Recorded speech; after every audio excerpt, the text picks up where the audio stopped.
Okay, and we should be live. Hopefully, everybody can see and hear us. How's everybody doing today? So today we've got below me here is Matthew Tapp from Barrows and Borderlands, which is a cool zero E kind of based game that is very mixed genre, which I am totally into, and I'm all in on that.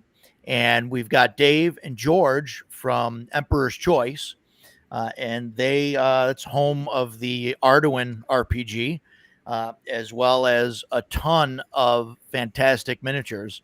And when I say a ton, I literally mean a ton because they're all metal cast. So that stuff, adds up quick. And wait, I got my lucky Octorilla here. Show off miniatures just in case. Oh boy, here we go. So giant slug. Oh, there you go. The giant slug. That thing's cool too. I love this guy, man. He's awesome. Yeah. A lot of cool minis. And over in the corner is the link to their Kickstarter that they are doing with Griff Morgan of the Fellowship of the Thing, and he runs the informal game on YouTube, the Secrets of Blackmore documentary, and some other Blackmore and Dave Arneson kind of based books and stuff that he has. And it's the Lost Dungeons of Tonisborg that's part of the Kickstarter. So, but yeah. So how are you guys doing today? Good. What are we up to on the Kickstarter? It was like 35,000, something like that when I saw it. 36,000 right now, about to touch 37. Nice. Pretty close. Nice. And we got a stretch goal at 40, was it? That you guys were saying today? Yeah, we just announced it between yesterday and today. So if we hit 40, we're going to give the Arduin Adventure, which was a basic role play system Dave Hargrave did in 1980. So 64 pages, 8.5 by 11, perfect bound. We're getting them complete, but we're going to give that in addition to everything else. All the other stretch goals, everybody's blown by them. You're going to get a Doom Guard. You're going to get a Wendigo, 2 Sluggets. So you get 4 metal miniatures. And then Matt has 10 PDFs, hex maps that you can use that go along with the outdoor survival wilderness map. And they're they're based off of Dave Arneson's homemade outdoor survival map. So cool. You get 10 of those as PDFs. You can mix, match them, put them together, again, attach them with the wilderness survival board. So pretty nice. And Matt has some samples there. Yeah, hang on. Let me here. I can do that. There you go. There you go. Yeah, those are awesome. I remember those. I remember that map from the wilderness survival there. It's a cool stuff. Yeah, those are awesome. Yeah. So it gives you a nice selection of different things to use in the game. So we tried to be as pragmatic as possible. Like everything with the bundle, everything we're doing with the Kickstarter is something where you can use it, as much as you want, as little as you want, use it in whole. And you literally have years of old school, tabletop role play game material to use. Everything from monsters, spells to ideas, radiation, rituals, 5 different spell systems. It just was a really, to us, it's something, guys, that we would want to use, that we would want to play. It goes to the game of game things. There's a lot of different things we'll touch on tonight, but we just felt, let's get something together between the 3 companies, with Matt with Barrows and Borderlands, Griff from, the Fellowship of the Thing with his Tonisborg and Arduin. It was a natural fit, and we're like, let's do this. And so we said, let's go for it. And within a month, all of a sudden, bam, here we are. We have a Kickstarter going. So, yeah, that's fantastic. And I really hope we make the 40K because I'm looking forward to any of the stretch goals and stuff. Obviously, I'm all in. I'm all in, and then some. I got some of the books and stuff added on that that I didn't pick up, at my convention at CNY. So so I just added the entire package. I think for what is it, $100? I think you guys have like the complete Arduin set or something. So, yeah, the Arduin bundle is $100. So we and there you go. There's the Trilogy set. Fantastic. That's the special edition Trilogy set, right? That Yes. collector's box. Matt's probably showing the real thing. Matt's got all the stuff. Yeah, we'll leave him up there. We'll put him in the spotlight because nobody wants to see my ugly face. So, yeah, it's awesome. And what's cool about this limited edition, Jason, and I know you were saying it, the original Arduin box set came with just the 3 books that Matt's showing there. And in this one, we're giving you 4 because the first edition, there we go, that Matt's showing is the Earl Otis Volume 1. Awesome. Yeah. That one. Yeah. And then we're giving you the great, you got Welcome to Skull Tower on there. And this is all original from 40 years ago, and then the Runes of Doom. But then we're taking one more step and decided we're going to give you the Greg Espinozo, which is the exact same book, but it's all different artwork. So, and it's a special edition. Yeah, I can't flip the back. The first edition had a censored back cover that everyone wants to get their hands on, and that's the edition we put in this box set. And we threw some extras in there. We took a page from Matt's B&B box, so we put dice in there, character sheets. There's even an item and monster card. And what's beautiful about this set, again, talking about the bundle, you're getting Arduin and B&B together. So you're getting 2 of these box sets with all this cool material and a dungeon in the Arduin's box set, the Rancid Maw. And Matt has his Radiation Boogaloo printed, which is all the extra rules. And oh my God, it's got more stuff. Dracula in Space. Yeah, those are the 2 low magic and monster item card coming in the box. And again, this is stuff that was never in the original. And the character sheets, which are, a flip character sheet. And then Matt, you've got your B&B box. Yeah, I've got the old one, but Matt's got the new ones. Yeah, even his B&B set, it's limited edition. That is artwork. That artwork is 1 year older than Matt. 1 year younger. Or 1 year younger, wow. Right? Yeah. We had that in the archive. So these are Matt's book. Love that. Yeah. And what he did is he got the parchment papers, so he mimicked the Arduin stuff.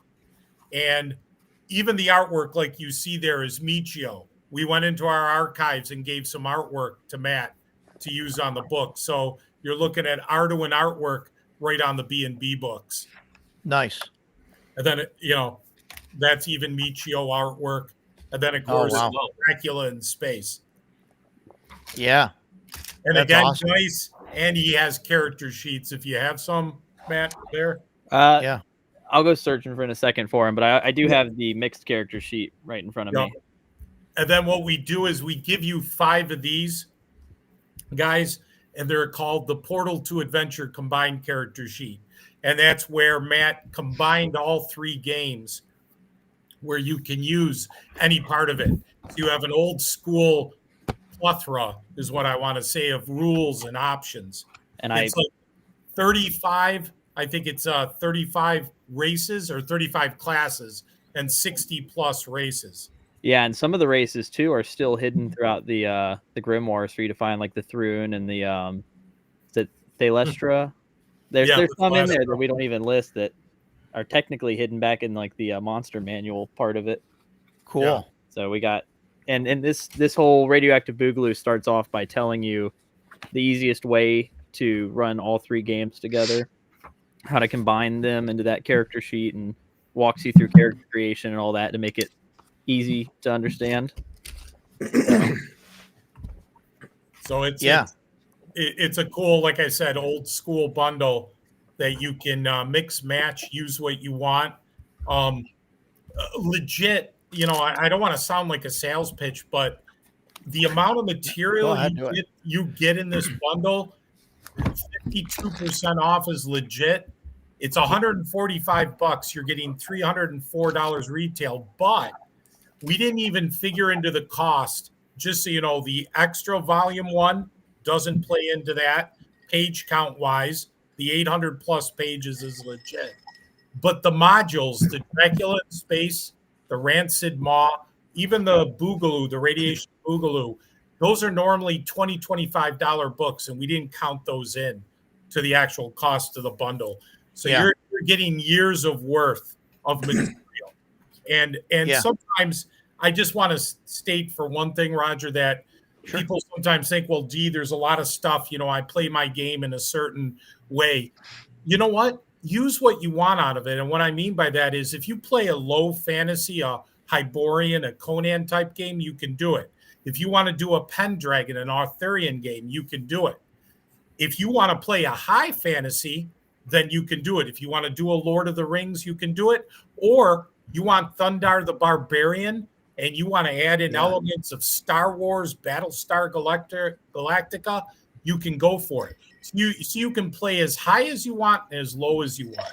So I just want that to be out there. And it goes to a philosophy, that Matt does a lot called the of games philosophy that we've embraced. Matt does. Mm-hmm. And that's what Arduin was back in the day with Dave Hargrave, the style of play that he did. And you can come play it with us too. It's like right now we've got the Discord going, the Barrows and Borderlands Game of Games Discord, and we've got 174 people in there right now, and they're all players in a ongoing. We kind of think about it like an MMO, but for TTRPGs. So we've got like 10 or 11 referees that are all running these characters in the same world, 1-to-1 time, and they're all interacting with each other, and it's big fun. So we'll be running this system. And since it's compatible with everything in the Kickstarter, I mean, you could have a character that's specific to one of the 3 games or a mixed character, and they can all travel together. So we play other games on there too. Yeah, I've read some of the guides and stuff that you have on there, and it's a really great system that you got going on. It's kind of like I tried to kind of do some of that like with a smaller group, like locally. Trying to get more people to like drop in, drop out, real time, stuff. And just what you got going on there is absolutely fantastic. With all that stuff, and I'd love to, talk to you about that, whether it's today or get you on again, to talk about it. But yeah, no, go ahead. Well, I was just gonna say, ours started locally too, with about 20 to 30 folks here at the local game store, and I got to the point where I was running like 20 people at one table, and I say one table. We had to push like 4 or 5 of them together. Sure. And I was like, you know what? This is gonna need somewhere else to host some of these games. We still run the in-person one as well, but now we've got players in Ireland and Australia and France. There's a guy in France right now that's doing a translation of the Barrows and Borderlands game just for fun. Nice. So that's pretty cool. Yeah, and I've mentioned this to I think George and Dave. It's been mentioned, and I've mentioned it to Jason knows this, Stan knows this. Like, I really love when you've got the fantasy and the science fiction, and there's no like hard line there. Like I always dislike it when you have like a game or any kind of fiction or whatever, and there's a hard line between the fantasy and sci-fi. And I get some people want to play fantasy or some people want to play sci-fi, but I love that stuff that's the Thundar the Barbarian or things like that just kind of it doesn't matter what crosses over into what anything else. It doesn't matter. It's just there. Who cares if a stormtrooper shows up and there's a guy with a sword or whatever? You just run with it, and it's great. And I know that Arduin leans heavily into that. And Barrows and Borderlands just seems to dive right into that stuff, and it's just fantastic. I love that. That's the RPG world that I want to live in.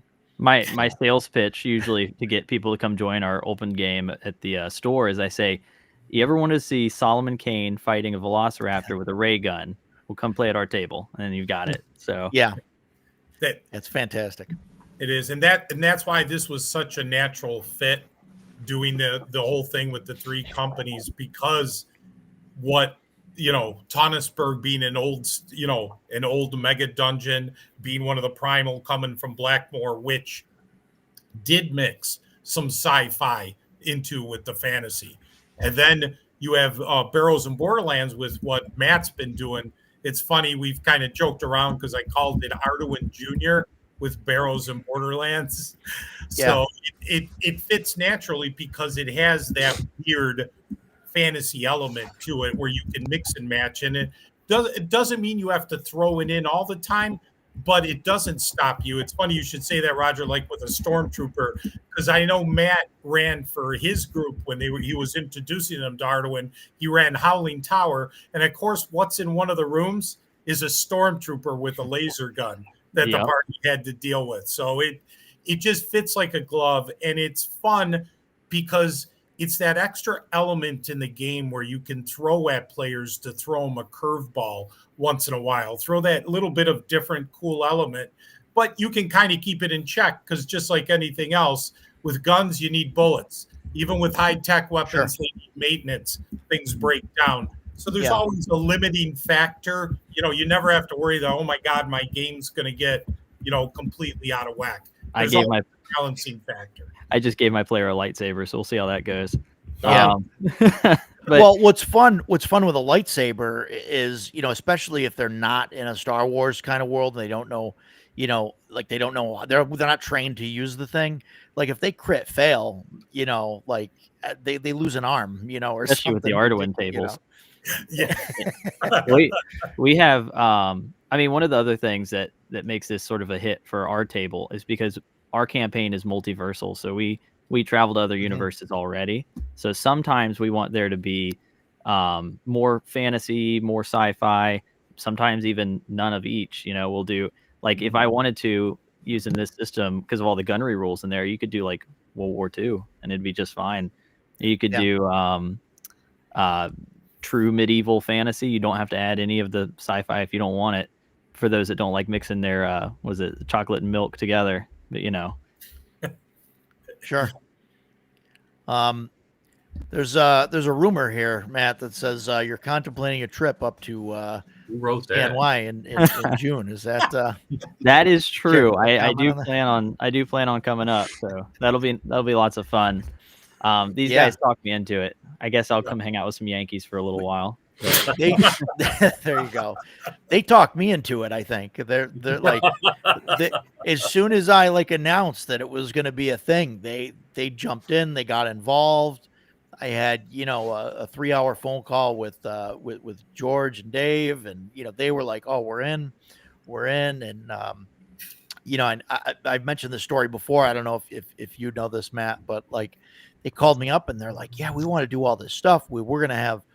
We got 18 feet of banners and tables, and we're bringing all this stuff, and we got this huge truck. And I'm like, guys, it's my first year con. I'm expecting 150 people. What do And and they're like, no, we're all in. We're doing it. We're in it. And it was fantastic. It was just, it was just great seeing their setup and everything else. So no, you guys were really kind to us, Roger. That it was sight unseen. And we're here talking, we're going to have all this stuff and, all these big custom displays. And I could just imagine you guys didn't know us. And you're like, who the heck are these guys? What are they? Are they going to show up and, have one little table with a little, cloth on it and that's it. So it's okay. You were calling bullshit, Roger, until yeah.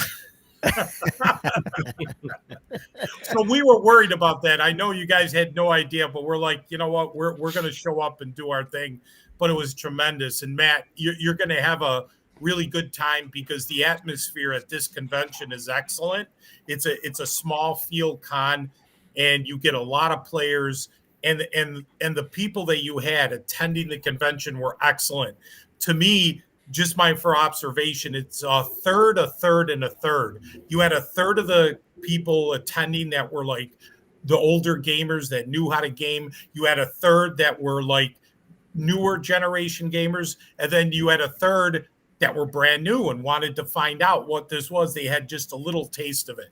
So my observation, you had that perfect mix, Roger, Jason, and everybody on this, that it was great to see it. A lot of people asking questions and just a great atmosphere. And you have all the games right there in one big room, right with the vendors. It was spectacular. It was great. Yeah. Yeah. We're going to be in both ballrooms. We're opening up the second ballroom now, and we're going to have, it's not going to be so much split. Most of the stuff is still going to be in the main ballroom, but we're going to have some vendors and games and stuff going on in the other ballroom, just because we're out of space. That's, I don't want to blame anybody for taking up 20 Who are of the those wall people taking up so everything? I won't. But You just wait till I push some tables together. Run a big table. That's all. Do it. Most of the game tables are round tables. So if you want to run, and I've got it set up for, I think for 8 players max at a table. But if you want to do something crazy and set up a bigger table and do 20 people or something, We'll bring 15, 20 rectangular we'll do tables. We had Yeah. 15 or 20, or no, it was either 15 or 6 recently at Arnicon that showed up nice. to the 10-person game.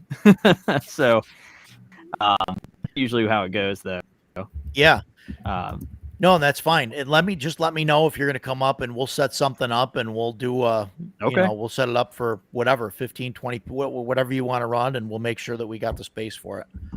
It's pretty spectacular how Matt runs. And I don't know, Matt, if you want to talk a little about how you run your games and how it amazed us when he talked how he mixes. People come playing different characters from different systems, and he runs them, even brand new players. But Matt, if you want to talk about that, I think it's fantastic. When I start a table, I mean, we have like a core system. So right now it's Barrows and Borderlands, and will soon to be the Portal to Adventure. But people bring their characters from other games all the time, plop them down at the table. I mean, I played enough games that I know what they need to roll to get something done. And then if we have brand new people, like if we're at the open table game at the local store, I don't worry about telling them how to play the game. I just say, okay, well, you're yourself, and do you want to do spells or have a sword? And he'll go, tell me one of the two. And I go, okay, here's a big dice. I'll tell you when to roll it. You just worry about what you want to do. And then if they actually like the game and want to stick around and want to, they'll see someone else at the table running a mecha ronin, like a robot samurai, and they'll be like, okay, I want to be that thing next time. But starting off, it's like, okay, yeah, you're just yourself exploring the world, and we don't waste an hour in character creation for their first time playing a role-playing game. I'd say about 40 to 50% of our players have never played a role-playing game before. Wow. And so Barrows and Borderlands is usually their first one. We've got some guys that they had played like a session or two of 5th edition, and it wasn't for them, and so they didn't think that they liked role-playing games, and I convinced them to come play at the table.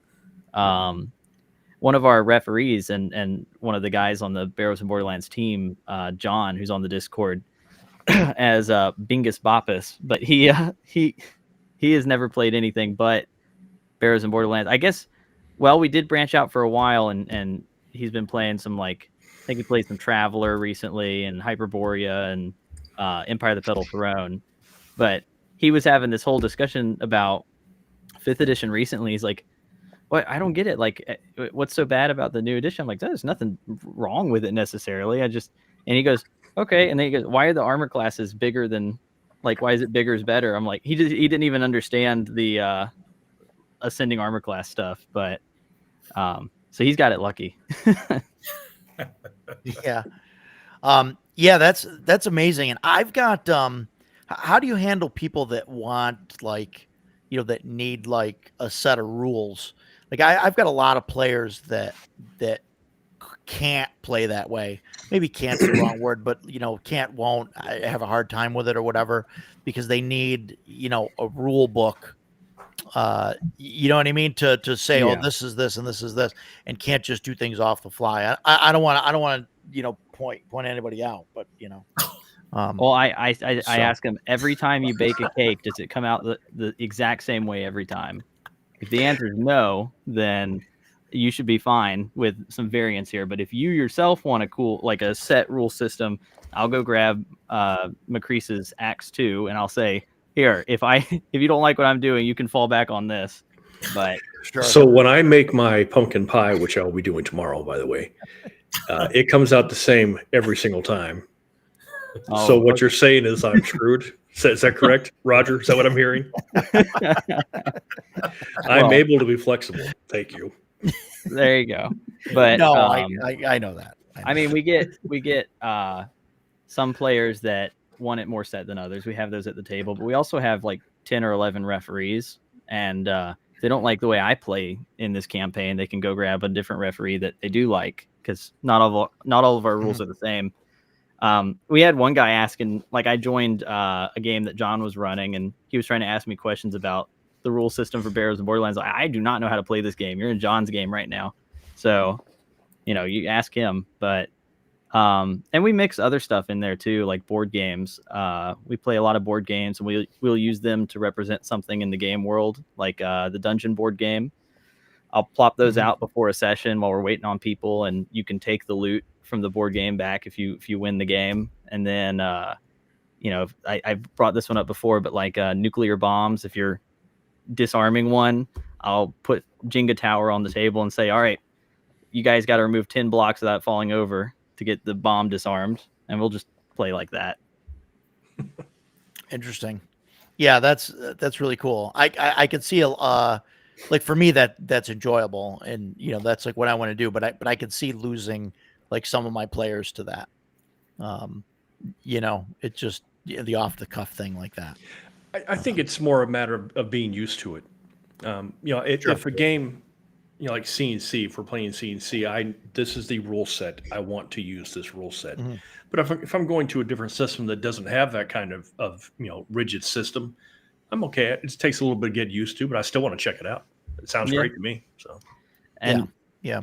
And there's enough structure there that, like, what you're gonna have for your character if you're playing a fighting man, what you've got, what XP you need to level up, and the world itself that we play in has internal logic. So, it's sort of like the laws of physics for our world or whatever that we don't normally break. But I also don't mind too much giving players like powerful magic items, because we have like a 2 KD ratio for our game sessions, so they usually don't keep them very long. We've only got a few people that survive to the high levels of the game.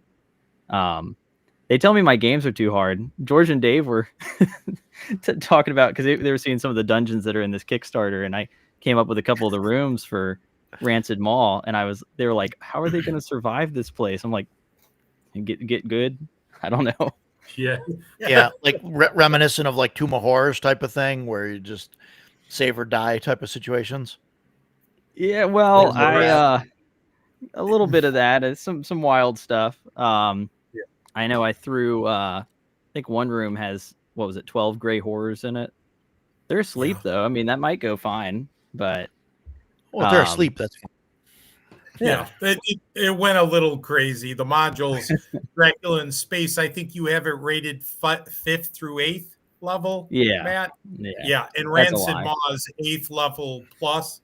I think we forgot to put a 1 before each of those, so that may have been a little mistake on our part, but they are nuts. But to Matt's point with everything, and I know what you're saying, Jason, I don't want people to think like it's just a humongous fun house.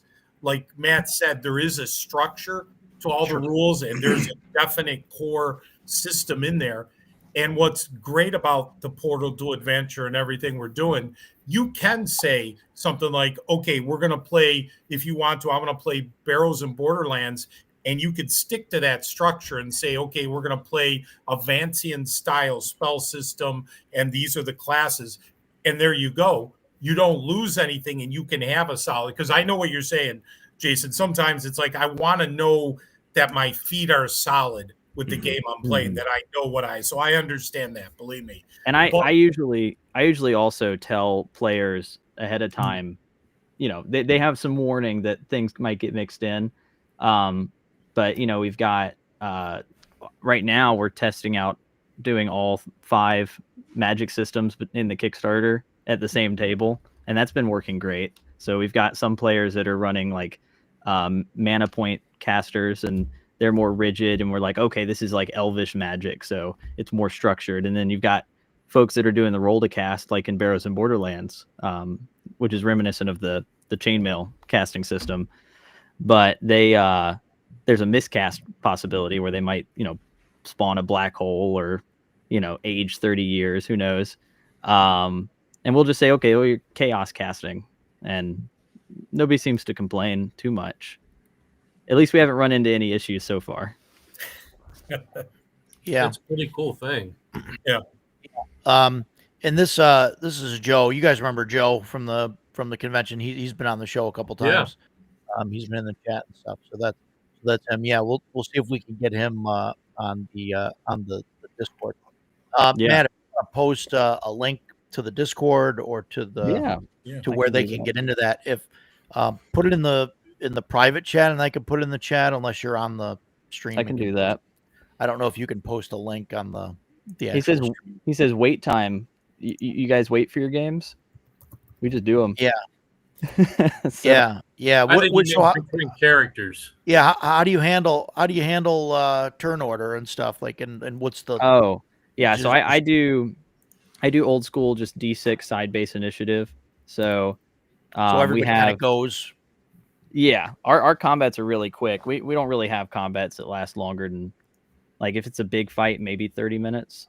So I just go around the table and I'll say, all right, who's hitting with a weapon? Raise your hand. Okay, all of you roll your dice and roll your damage at the same time. I'll go, who's doing, obviously somebody gets like a crit, or if they hit, I'll throw some narration in there and make it sound cool. I'm not just doing numbers, but that way if somebody misses, we don't have to spend all of our time talking about how you missed with your sword attack. We just say, okay, you missed. But that way you really only have to focus on the guys that hit really cool, or they killed the monster and stuff like that. So, and then we just go back and forth. So usually it doesn't really matter how many people we have for combat. The only thing that matters when I get to tables of that size is you got to have a caller. You got to have somebody that has, like, they know the marching order of the party. They can look at me and just say, we're going into the next room, maybe a little deliberation, but and then, like when they're in towns and stuff, we kind of run it more like a Brownstein style game. So I'm not sitting there describing the shopkeeper to them. I'll just have them role play around the table. We do big brown paper tables with the whole area map drawn on them in marker, and we run it like a war game too. So some of the players have troops, and some players are at war with each other, and like the in-world economy is also run by the players, because I don't have time for all that. So we have a couple of them that run their own merchant guilds, and it's kind of all over the place, but it's a lot of fun. Yeah, that sounds awesome. Yeah, I'm definitely interested. I'm usually not a big online player. Usually, I like doing stuff at a table and all that. So me too. So I hope we can get you up to CNY. But I did join the Discord like last week or a few days ago. So I'm gonna jump on and maybe jump into a game or something like that at some point. So I'd say that'd be fun. We'll see how it goes. Yeah, we've got some good ones planned, especially with all these new adventures I get to run people through. So yeah, that's awesome. So were you using Arduin as part of the whole thing before this venture started, or? No, I actually had never heard of Arduin when I made Barrows and Borderlands, and then a mutual friend of ours, Mark, I met him, and I met him because he was initially the first critic of my game, and I was like, well, here's my phone number, let's talk about it. Yeah, he ate into my game. But after the phone call, he was like, okay. And then he hit up George and Dave and said, you guys should meet this guy. And well, then I started learning what Arduin was. And I got to look at some of the books, and I was like, oh my God, these guys wanted me. They think I stole their game. Our worlds are so similar. And And no, you had met Griff earlier too. So. Yeah, right. Yeah, and I had met Griff at DaveCon earlier in the year, my first convention that I'd ever been to, and then yeah, I gave him a copy of Barrows and Borderlands. It's funny. I didn't want to give him a copy at first because it was my pre-draft and it was not proofread correctly yet, and I still had the box was like handmade and kind of cruddy, but he was like, "I'll take that." I was like, "Okay, okay," and I thought he was going to eat into it once he got home. But no, yeah, between Griff and Mark messaging y'all, that's how we got connected. Now I'm a big Arduin fan, especially since I see how well it fits into our game.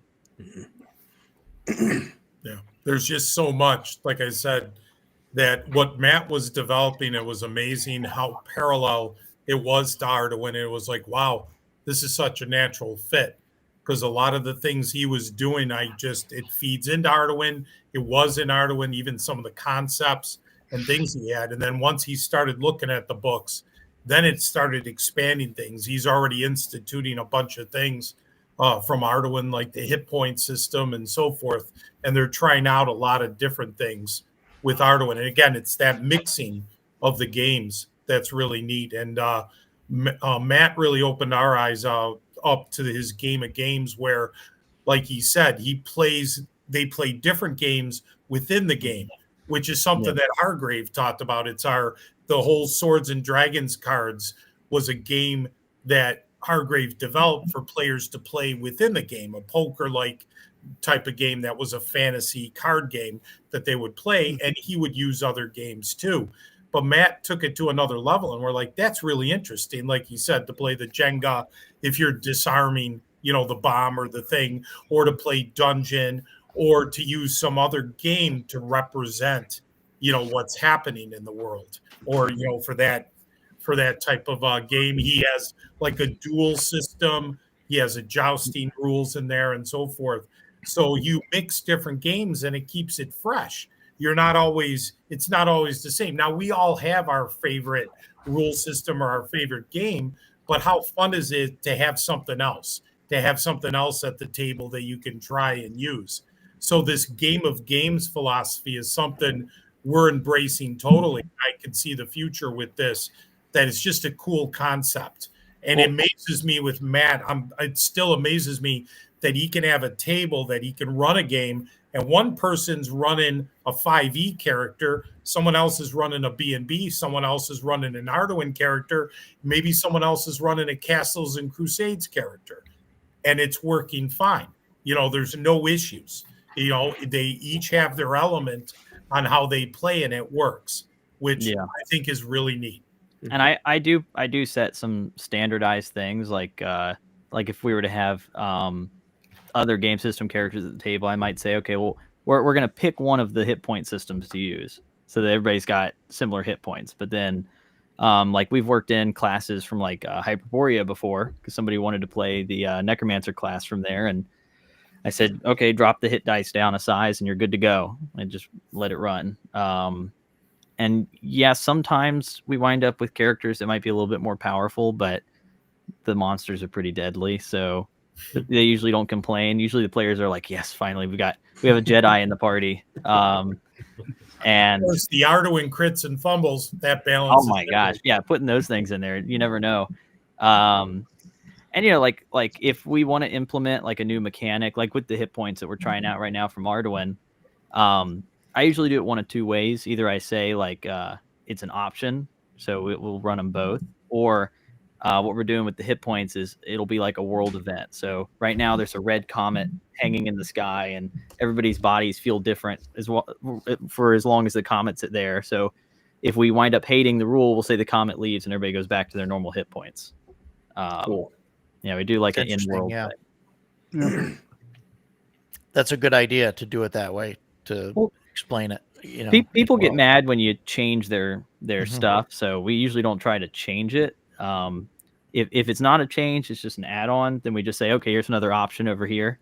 But if it is a change, we usually do something like that where it's temporary for a while, and then if people wind up liking it, we'll keep it. And you're not going to please everybody. All my high-level characters or players right now are pretty mad at me. Because all their hit points dropped a little bit, and they're like, "What are you doing?" I'm like, "Oh, it's temporary, maybe." It's temporary until it isn't. Yeah. Deal with gives them incentive to get a spacecraft and go deal with this errant comet. That's a couple of them are hiding in their castles right now and playing their low-level characters. So. Nice. That's cool. That is notice really an cool. uptick in people hiring mercenaries. Yeah. That's awesome. No, I definitely want to check that out, and I'd love to see it in action, someday, running a game and stuff. At CNY would be great. That'd be pretty cool. Yeah. I'll bring. Just to throw we'll that out run there. Rancid Mall up there, and everybody will have a good time. That's why we convinced them to come, Roger. We want them to come for the CNYI, con, and also run some games. I think it would be great. So. Yeah, no, the more the merrier. It's definitely it was a good time last year. Hopefully next year or this year. I keep saying last year. But and it was only a couple months ago, really. 4 months ago at this point. Yeah, it's crazy. Like I'm full swing into planning 2026. That to me, the 2025 convention, even though it was 4 months ago, it seems like we're closer to 2026 than we are, to 2025's convention. I don't know if that makes sense to anybody else or not, but no, it's a weird feeling because it seems like it was a long time ago and it wasn't. It does, yeah, and it was, a few months where it was like 4 months, and that's it. But yeah, even at the 2 month mark, it was like, nope, we're going forward. We're planning the next one and figuring that out, and we're headlong into that. So it's it's a great time. So this is cool. And the Kickstarter ends Thursday at midnight. It's actually, I guess, Friday. Friday. 12:01 Eastern time. So 1 minute after midnight on Halloween on Friday night. That's fantastic. So, that's cool. Did you plan it that way on purpose? Yeah, well, we decided, we decided to do it for the whole month of October because when it came into being, it was a scramble. The way this whole thing came into being and trying to do it. So we're like, okay, we'll run it for all of October, right to the end of the month. And then that gives us enough time, hopefully right after in November to get all the Kickstarter stuff finalized and to get everything ready for shipping, which is a big deal. Matt's doing a ton of work because the books and the boxes, everything's being produced locally in the U.S. right now. Yeah, behind you can see. There they are. That's the right there. They're all going on right there. The so we've got a little head start on that, which is nice. And it's not like people are going to be waiting a year for us to write the dang thing. So everything is ready to go. So that's what we're happy about. This everything's been produced. It's just being put together right now. We're waiting on a couple shipments of some things that we're getting. But overall, everything will be ready to go. We pride ourselves on that, too. We don't want people to do a Kickstarter and then you're waiting literally years, which amazes me, to get the product. We don't believe in that. Yeah. We have February 2026.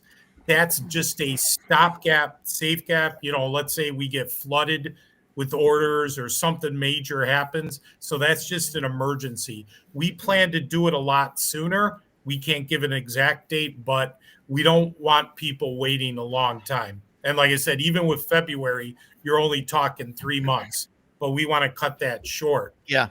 With the Kickstarter. Yeah, if everything arrives here on time, then we're looking at hopefully getting it everybody's hands by the end of the year.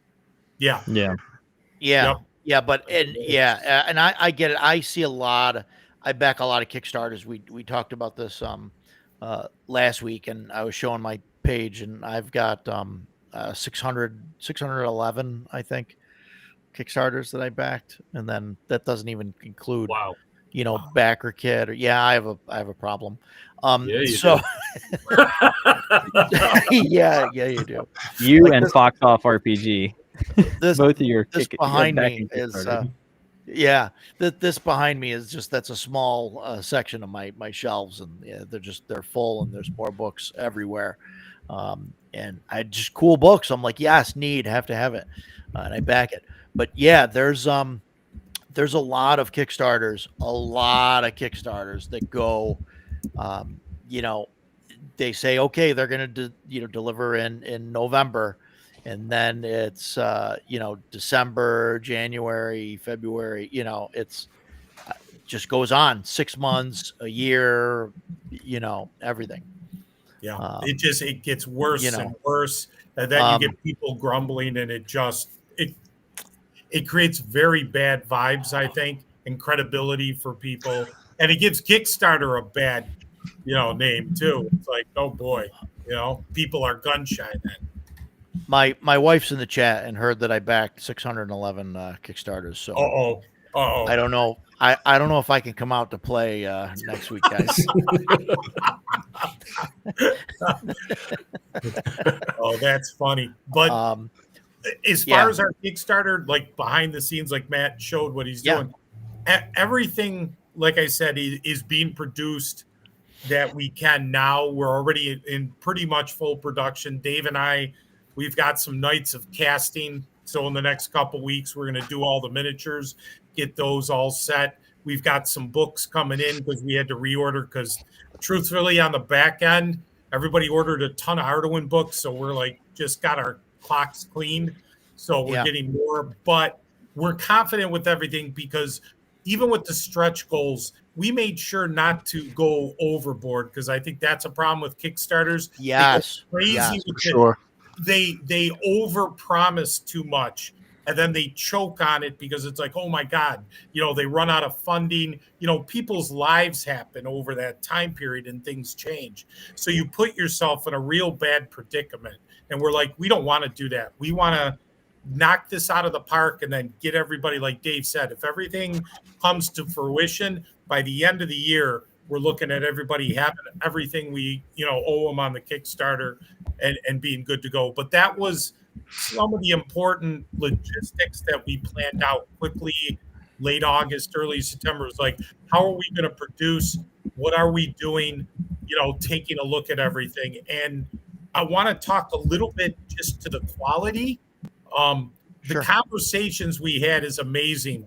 Like I said, how many hours of staple conversations? 3 days. 3 days of staple conversation. Talking about staples that we did, because we're like, okay, these are old school, they're staple bound books. But we're like, okay, Matt, what can we do? Okay, we want the stainless steel, the longer staples, so that they cover well and they give longevity. And then for Matt, I know he's grabbing it right now. Town, and we're like, we need a stapler, right, Matt? Yeah. It's a size. It's twice the size of my head. I mean, all of the Arduin and B&B books are handmade. So I make them here. I put the labels on the box myself, and then and then every other part of this kicks, like the character sheets, the item and monster cards, all that stuff. We print right here, and so we wanted to make sure that everything was as good as it could be and consistent, because I know with like handmade stuff is awesome to have, but there's lots of steps to be taken to make sure that there aren't like two books that look different and stuff like that. So a couple of weeks ago, after the show, because after the show we kind of hang out for a while, and the 3 or 4 of us will sit there and BS for another 3 hours sometimes, but whatever. And a couple of weeks ago, I was showing Roger and Ducato Stan my copy of Recon by Palladium. It's one of the first non-D&D RPGs I ever played. I played it when I was a kid in high school. I absolutely adore the game. And I showed him and also Bushido is another game that I absolutely love. Yeah, see, that's the right reaction right there, man. Yeah. Nobody knows about this game, but it's amazing. Yeah, we played a lot of that once. But I opened it up and I showed it to him, and it's all hand typed, and the book is stapled. And I was like, this is love. The people that made this love this game. They put their heart and soul into it. So, you're showing us that stapler, and you guys are talking, 3 hours talking about what stapler we're going to use. That that really means a lot to me, because that just you didn't hand it off to to China to mass print, or with no real oversight over it. You're looking at every single thing that goes into this, and that just that's beautiful. Love it. Yeah, the paper too. Like we made sure. So what we did first was say, okay, well, what exact paper did they use in 1977 to print the Arduin Grimoires? Yeah. And we figured that out, and then we went, okay, now how do we make it last longer than 50 years while still feeling exactly the same as this paper? So we did linen paper for the innards. It's still 24 pound, so it's still consistent with the originals, but it's nicer. It'll last longer. And then the covers too, they're all 90-pound thick stock. And Wrong button. I don't know if you can see I'm still learning the paper. Yeah, I won't really tell too much, but it's got a little built-in yellowing to it, so it's natural white. And then I slow print everything so that nothing comes out with like weird streak marks or anything like that. What do you use to print? What are you printing with? Is it just a laser printer or inkjet? I know it's all blurry right now, but it's this guy back here. Okay. And it's just a big inkjet printer. I found that when I was testing out my prints for Barrows and Borderlands, I didn't like the feel of the laser printers because it felt right when they were inkjet. It takes longer, but it looks better. And then, that was it has that feel. The laser, it like melts the toner or something to the page, and it feels like raised, and like the letters like are stuck on the page. Sometimes like the inkjet, like it absorbs in. Yeah, it absorbs in, and then certain papers, like if you get really good paper, sometimes that laser printer, you can like rub the toner off of it over time, and I didn't want that to happen to these. So, and the art too. Like we've got all the new art from for Barrows Borderlands from Michio Akamura, and this one was Castle Grief did this one for me. It's exactly what I was saying earlier. I wanted Solomon Kane fighting a Velociraptor with a ray gun. Yeah, I love that art. I saw that on the website. I love it. Yeah. I was very happy with that one, and then like my some of the art in this book is like my sister, and then some of my players' brothers and stuff. Like we just kind of went around and said, who that can draw, and let's and then the Arduin art's obviously iconic. So and again, no, like you said, Jason, it's a labor of love. This whole thing, every step of this, we were like, we could have gone cheap, we could have made a cut, and we're like, no, we're gonna do this as best. My God, we even got Matt a press, a professional book press, so that we could press the books, just to kind of make them. Nice. There you go. Press. We went through every part. And even on our end, we were like, okay, we're going to make sure, with the art prints, the maps that Dave and the miniatures, we're going to be casting those. We were like, every piece of this, we want it just so that it's quality and you're getting a lot.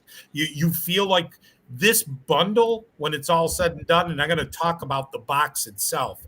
We just recently did some tests by some shipments that we have for reviews and to ourselves. The thing is 10 pounds almost when you lift this with the 2 box sets and the Tonisborg and everything else. So you feel it when you have this. But even the box itself, when this whole thing came to fruition, Dave, I got to give a lot of credit to, because he's like, let's take it to the next level.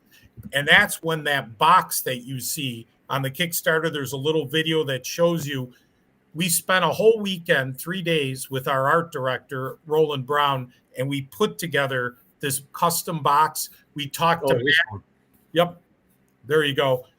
And we talked to Matt and Griff and got it. So you have custom artwork all around. Those are images, our custom artwork that we made.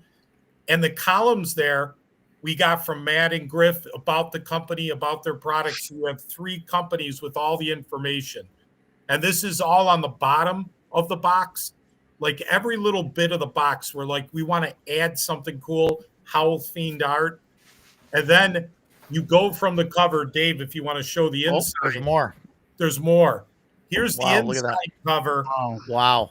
And if you look at that picture, it gives you a summary of what's in the box. And those characters are the same characters on the front of the box. So it's like they're in the tower. And then even the bottom of the box. Yeah, if you want to go up with it a little, Dave. Or, yeah, like that. Perfect. Move over a little bit. Perfect. Take a troll to lunch. Yep. It's an iconic statement from Yeah, Dave. That's Dave, on the bottom of the box. So we wanted to give you everything. Every piece of this is like, we want to give you a box that you're like, this is really cool. This is just 12 inches, just to give you an idea of the size of the box. So, yeah. So and everything in the Kickstarter is going to come in this box. Yes. Everything okay. Except the only things that won't fit in there from the stretch goals are the miniatures. There's not enough room to put the miniatures in there. The Arduin Adventure will fit in there, but the miniatures won't. But everything else fits in perfect. And I don't think you said anything about the Arduin Adventure yet. So what? Yeah, from the stretch goal. Yeah, I don't know if you mentioned it on the show yet. So yeah, you did earlier. Yeah, no, I did earlier. Yeah, so the Arduin Adventure, and of course, to give you guys, if you don't mind, if I can backtrack. And I've said this a couple times, the quick story on how this whole thing came to being, because this is always funny. We met Matt in July. And of course, Griff, we've been working with Griff a while. He's been doing interviews for us on the back end. So we met Matt.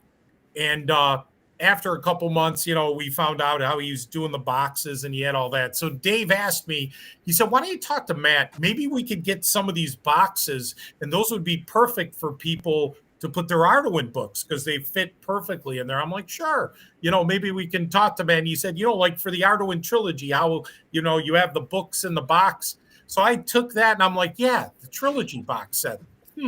So I go back, start talking to Matt. And before you know it, I forgot how long it was, Matt, like in one whole night, all of a sudden we talked about the design, some of the preliminaries, how we could get the books redone. So I go back to Dave and I'm like, hey, we're good to go. Matt and I talked.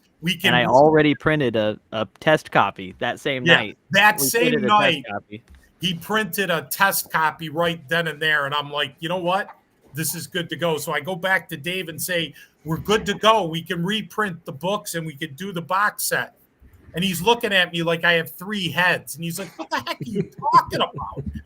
He was like, what are you doing? He was like, all I told you was we want empty boxes that we could get to our people. And I'm like, no, we're reprinting the books, I thought. So this whole Kickstarter started from there. Dave's still shaking his head about this whole thing because but we went from there, and then we're like, okay, well, if we do that, and then Dave's like, okay, why don't we take it another step? And he's like, why don't we talk to Griff and Matt, and why don't we do a combo? Griff has the Lost Dungeons at Tonisborg. Matt has his box set. What if we do a dual box set in Tonisborg? So we're like, okay, that's cool. So then we started talking. Griff was on board. Matt was.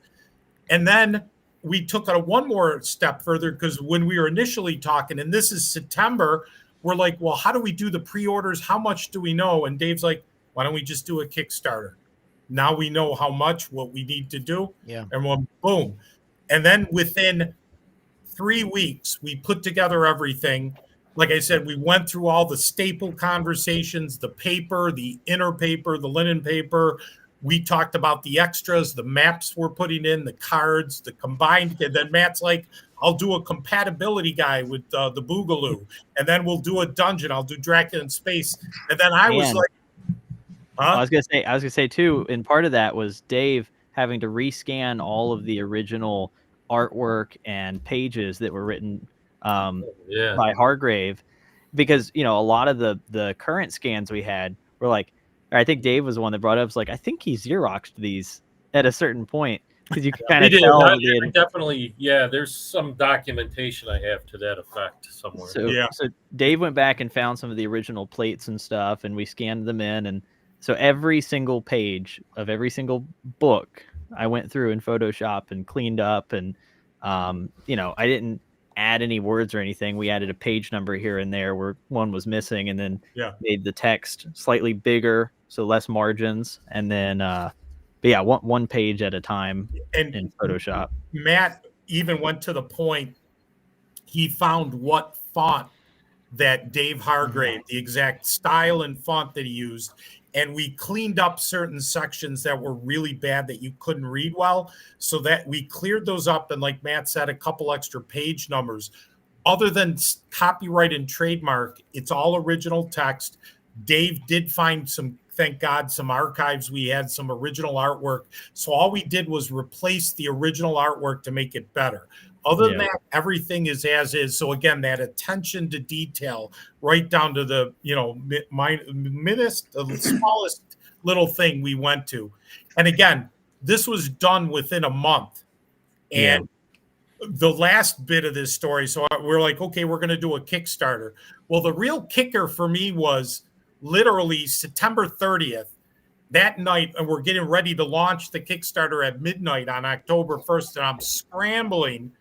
And that same day, Dave comes to me and goes, we got to add one more thing. We got to do another tier. And I'm like, what are you talking about?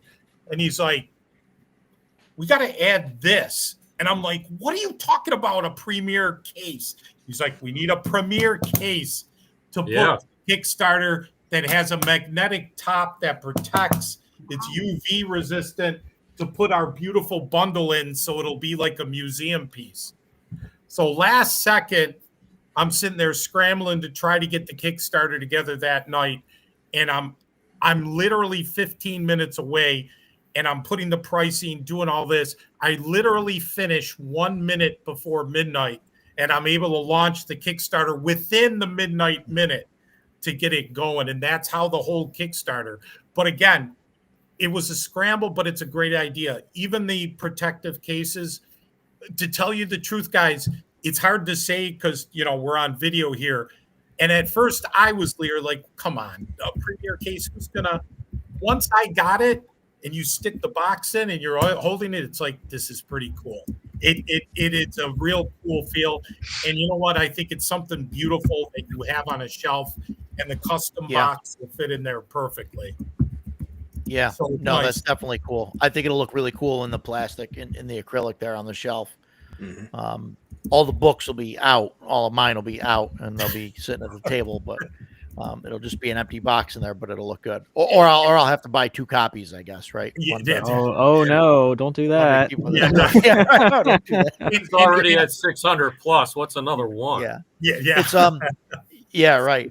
So it's amazing to me that Matt, you went through all these all the old documents, the pages and everything in Photoshop stuff, because I've bought some modules. You get some of the old modules on drive-through, the old TSR modules and stuff, and they're scans. That's all they are. Terrible copies. Terrible scans. Yeah. Like you could see the creases in the paper and stuff. They didn't even edit that out, or you could see, the paper was so thin, and when they scanned it, and it was like too bright, so you could see the reverse lettering from the back side of the paper and all that stuff. And so, you doing that that's better than, Hasbro at this point. So I do hobby restoration stuff for fun. So a lot of those old modules, like, okay, so I'm only 26. So there was the original D&D for me was the only option was buying the PDF. So sure. Yeah, right. But like with my PDFs that I have for OD&D, I went in and changed % layered back to % liar, as it should be. And actually that one was help from Dungeon Delver. He's like, you should have % liar in there. But like I do restoration stuff on my own things that I run at the table. But so for me, I was like, if we're gonna do this, it's gonna look perfect. It's gonna look right.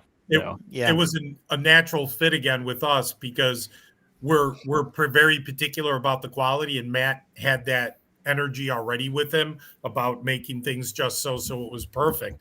And again, we went crazy. Dave kept like, I think I can find us original artwork in the archives. He even took the books. I had to run over to his house with my own books. We were tearing through like, it's okay, is this an original first print? We're going to take the staples out. We're going to, rescan it at a high level, get it to Matt, and then Matt's taking it, cleaning it up. And again, it was days and days of very particular work and a labor of love, of passion that went into this, because we want everybody, when they open this, we want them to have that, oh wow, that feeling. Yeah, that feeling. So one of the things we did do though is once we made sure that it was perfect to the original, or as close as we could possibly get it to be, then we said, okay, well now we got to slap the copyright on the front, and then we've got to make the box look different so that people don't try and sell these on eBay as originals. So that was step number 2 once we got them looking right. So that's why the original Arduin Trilogy box was black with the green wizard on the front, and it was like black, green, and red, kind of Christmas colors. But and then with this one we did the parchment look over the wood grain texture, and then we got the back on there too. Yeah. So and we've got the contents for the new stuff we got in there. But so it was a lot of fun to work on. I mean, it took a while, but I say it took a while, it took a month, but that was a month of like 14-hour days of going through files until 4 a.m. with George and Dave on the phone, and back and forth. And then as soon as we did that, I also, we had to do the same treatment for the Barrows and Borderlands stuff, because we were putting the new artwork in there. And then adding in, like, for the radioactive boogaloo, which is another 88 pages of rules that go for Barrows and Borderlands, and has the compatibility guide in it. All of that was put together, a little bit of new art in that one too. And so, it was a lot of just back and forth over the phone and looking at files, and it was kind of fun. Yeah. And what was fun is with the boxes, like with the B&B cover, and I know we touched on it, it was artwork that we got done in 2000 from Laura. Her name is Laura Darkstorm Church is her name. And she did this artwork for us, and it was something that Dave pulled out, and we completely forgot we had this sitting. And it's funny because Matt's 1 year older than this artwork. But what? Yeah, isn't that amazing? And what's perfect about this is you have the older Arduin wizard there to the right, and now you've got the younger wizard on the Barrows and Borderlands, and it's just such a great synergy to it. And I believe way back when, Dave, when we did that, I think our thought is to do something with a box set. So that was a homage to the old box set. And guess what? It sat for 25 years in the archives, and they say things happen for a reason. And this was the perfect thing, because when Matt and we got this idea, let's look at it. And as soon as Matt said that, he said, "Oh, can I use that?" And then he started seeing the Michio stuff, and it's like, okay, let's start, mixing. So funny thing. I don't know if George and Dave know this, but when they were sending me the scans for the restoration stuff, and we were looking at art in there, I looked at Shay, my fiance, and I saw that wizard on there. I'm like, you don't think they'd let me use that on the cover, do you? I'm gonna see if they would. And so then that was immediately I was texting George, Dave, like, man, that's a really cool artwork right there. That's a really good one. What are y'all using that for? But I feel bad we never used it originally. It was, it's pretty cool. It's really awesome. And like I said, we probably had the intent back then to do something, and unfortunately it never got to the table to be used for something. But you know what? It's perfect for now. So we're more than happy to have it with B&B right there. And like I said, I love the idea when you open that custom box, you got those two staring at you. Oh, look at there. You got to flip that around. Can you flip your camera? Right. Yeah, give me just a moment. Sorry. This is my moment where I share Ducato. Frozen pizza is the height of my technology there. Give me a minute. There it is. Mirror. There we go. Hey, there you go. Okay. Reality warping. Now we just have to get it to there it focus. is. Yay, look at that. There it is. Yeah, look perfect. at there. That is when June C 12th. Con is. June 12th to 14th. It is just outside of Utica, New York.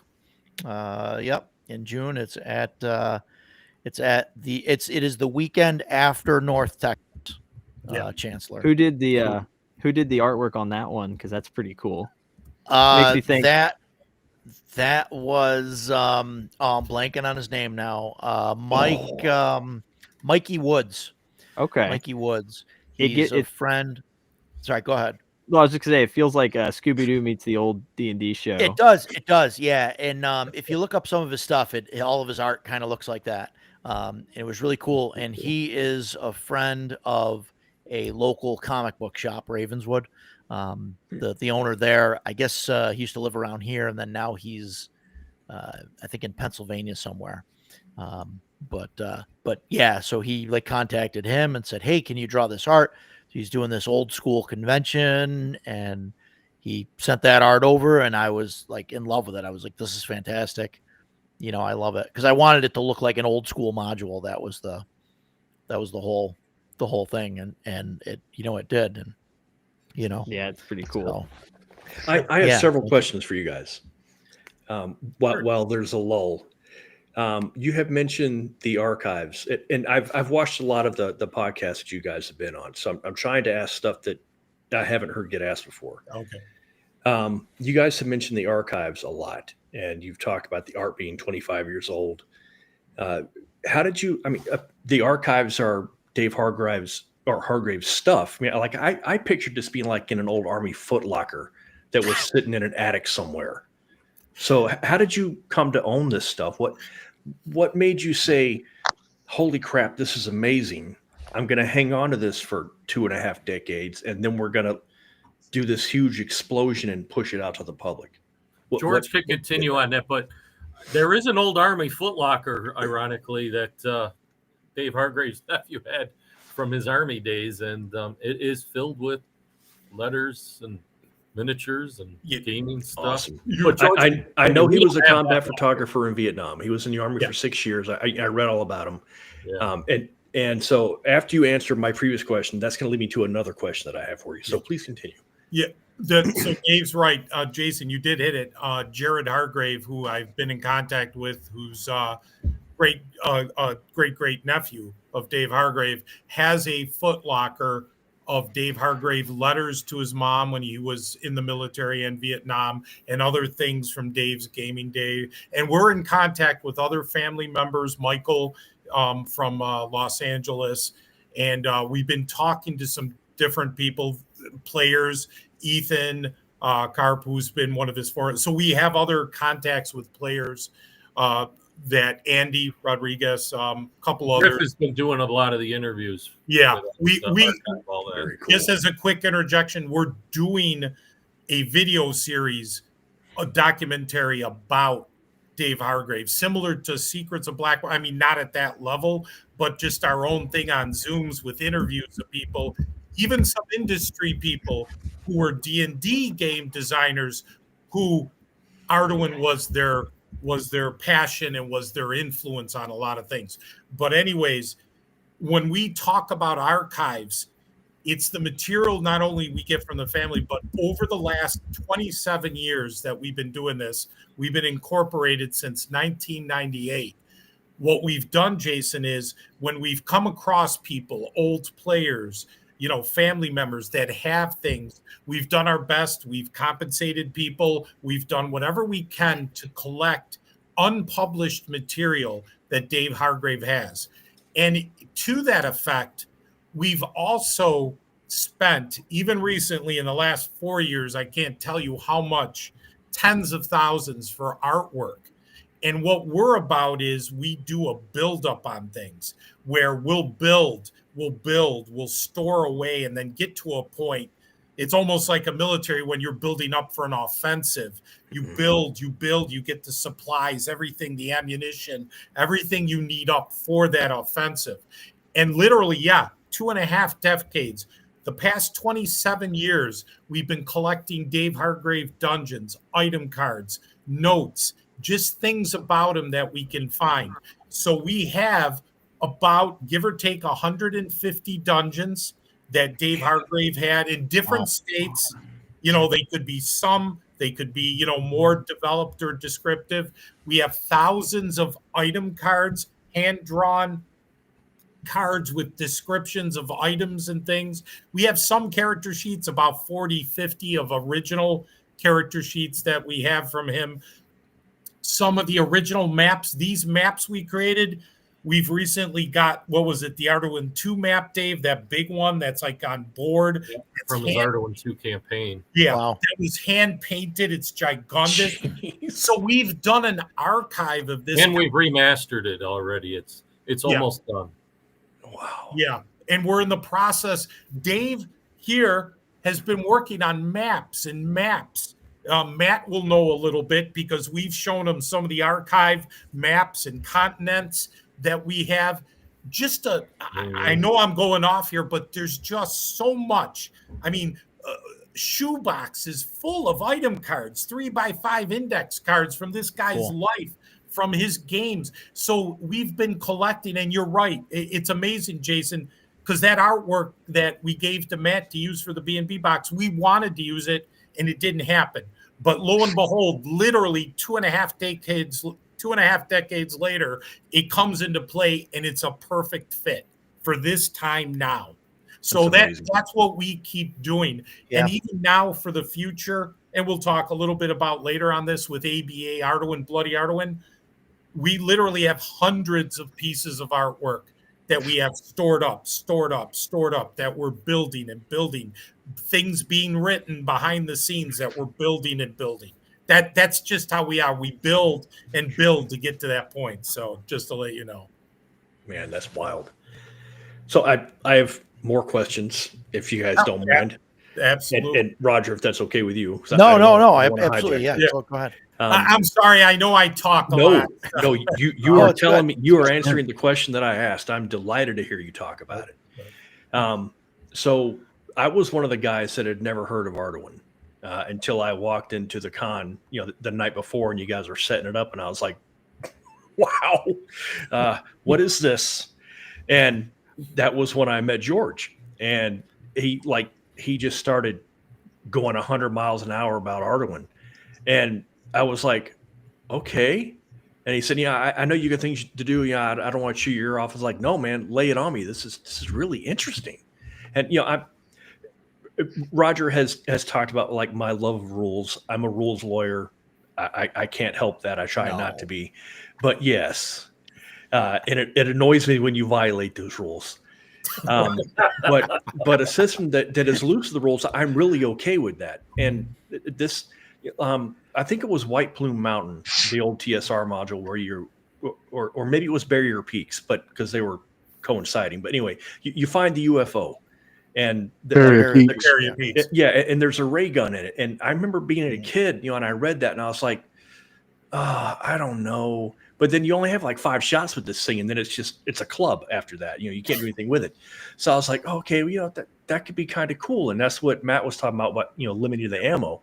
So I really liked Arduin. I liked everything you told me about it. And so I was just really amazed by it. And then your infectious energy about it. You were just like 100% in. And so, like I was saying earlier about, the staples and all that, I just think that's great. So that story time's over. The next day, Roger and I came in. The morning we came in, and you guys had set everything up. And I was looking at the small map, or the blow up of the lake, that main lake in the center. And I was looking, and I was like, man, the cartography on this is amazing, because I'm a nut for cartography. And I was looking at it, and then I glanced at the other map, and I was like, wait a minute, that lake is in that map. And so then I asked, I was like, hey, is this to blow up that? And I don't remember who I was talking to. It was one of you guys. And I said, is this lake, a blow up of this? And you were like, yeah. And I was like, holy crap. Okay, I'm in. I don't really care about the rest of it. I want one of everything. And so Now that finally leads me to my question. That is this map here, and it's way too big to fit in frame, which says, well, I think it's maybe 4 feet, 3.5 feet. It's huge. Yeah, So you got to get a bigger frame. Yeah, so that's the one that I saw. and then that's it. That's the map. Crap. That's And awesome. so that exactly. And I was like, holy crap, that's awesome.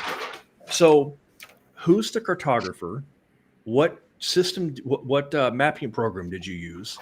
And I'm assuming that at some point Hargrave hand drew this map or parts of it. So we believe, and actually, since I'm in the middle of packaging stuff for the Kickstarter, we believe this is one of the early Hargrave maps of that. There you go. Oh, yeah. Is that a photocopy or is that the original? This is a copy of the of a hand drawn one from Hargrave that's in the Kickstarter, and it's on stock paper, a heavier stock paper with a soft touch. Oh, man, that's cool. Then the map that you're referring to is actually based off of his larger map, which is about the size of that, the larger one that you were just holding up. Somebody, we were informed who it was at the time, but I won't say, but they cut the map in half and it's mounted on like artboard. Oh, it's kind of not in great shape. It's not the worst. And we took that, and that's where we based off that first parchment map you have there off of it. And actually, that first parchment map was based off of photographs of the Hargrave map. We didn't even have the original at the time. So that parchment map was done by Lou Ione, who is a graphic artist here. George and Lou worked together every single night. And I think Lou did that thing in like 2 weeks or a week. Yeah. And that was all done in Photoshop in like the year 1999 or 2000. Yeah. And Lou created all the icons on it, I believe. I think he did them all by hand. Yeah. And he had to use a magnifier glass because all we had at the time were small pieces of photograph, like, 6 inches by 3 inches. And he needed a loop to read anything he could, which a lot of it's not that easy to read on there.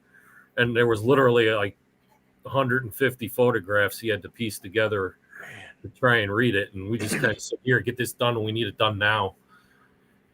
And then that went to a professional printer out here in New York who printed it and found us the paper. And he showed us the paper samples, and we looked at it. And we said, we want this paper. And he's like, I cannot guarantee you how this paper is going to come out. He's like, the print and the ink might not come out good on it because it's this parchment-like. Mm-hmm. And we're like, we don't care, do it. So we ordered a lot. So we had a huge stockpile of those. And then when we came back around now to the new map, we had since acquired the original Arduin map that Hargrave did, which is the one that's mounted on the cardstock. And Lou was very accurate, and we had to do was a little blending with the continent map that Hargrave did, because there's a couple little nuances that are different. Like there's another river that he added into Arduin that wasn't on the original map. That's why they're a little different. And we took that, and it was very difficult to find a cartographer. So there was a lot of looking and a lot of talking. And we decided to use a commercial program that does it, that anybody can get. And it's actually done in Campaign Cartographer. No kidding. Plus. I used to have that. Yeah. That CAD program was kicking the crap out of me, though. I finally gave up on it. Yeah, it's I can do stuff in it now. I'm certainly not at the level of that map, but I found a guy, Quentin, and Quentin did the maps. He's out in Australia. Wow. And he wanted to actually probably kill me as far as the nitpicking on it, because I kept saying, this has to change. We got to change this name. I need time to go through it. It was a long process. And eventually it started getting better. And then I had finally gone through all the dungeons and all the dungeons that Hargrave did, a lot of them write exactly where they're located, and he doesn't have them located on the map. The ones that the large map that he did. So I took that and I had to start locating all of these. So we had to create a huge index of everything that was on the map. And then I said, okay, Quentin, we got to add another 100, 150 locations, and most of them are dungeons. And that's why this map has more dungeons than the original, is because they weren't on the original, but they are on Hargrave's original dungeons, written as to where their location is. Yeah. And as far as the continent map, that continent map is based completely off of Hargrave's last continent map that he created before he died. And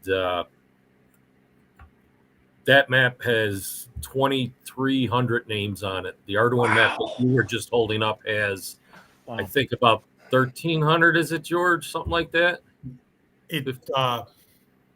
Something like that. I thought it was way more than that. Wasn't it 3,300? I think the Arduin map you're holding up has about 1,300 names. Yeah, 1,337. And the continent map has about a little over 2,300, of which most of them were very difficult to read. It took me, good thing I had a foot surgery at the time, so all I did was sit there with a loop for 12 hours a day, just trying to figure it out. I bought lots of magnifiers and all kinds of loops, and now I wear glasses. If I could have taken it to work, there were ways to read it from the paper on the side and stuff, but I couldn't go to work. I was out. So that's how that one kind of came into being. And then the continent map, we had hired William Watt to paint, and that took, he would disagree, but he's passed, so I can't say anything bad. We know it took at least 10 years to paint that thing. Jeez. And it sat in his living room over and over, and he repainted it at least twice, because at one point it sat there for so long that it started to yellow. And then when he got back to it, he's like, I just got to repaint the whole thing now. And he would start all over from scratch and redraw the whole thing. It's just Mona Lisa. This isn't quite right. Yeah. I will tell you this, that Bill told me that's the piece he's the most proud of that he's ever done. Wow. And so mostly he did sculpting, and he did have a house full of paintings that he did that were pretty amazing, of cougars and birds. And it was cool what he had. Wow. But just so the synopsis on this whole thing, Jason, to give everyone a perspective, the little map that's in the art prints that come with the Kickstarter, and I know you guys have seen them from the last convention, was the initial one. Yes, exactly. That's that one that was his initial design. And then from there, he did a bigger version, which Dave said we took pictures of, and that's when Lou did the yellowish parchment one that you showed there that, Jason, we have the smaller. We were actually given pictures. We didn't even take them. We just had pictures that were given. So that was from 2000. And then you eventually come to now, where Dave took years, the map behind us, the one that you showed, the bigger one, Jason, which has 1,300 entries, which was meticulous. Dave took years with Quentin going through the names, the quadrants, everything. So that was a labor. So you look at, again, a 25-year span of two different versions of the map to where it's evolved.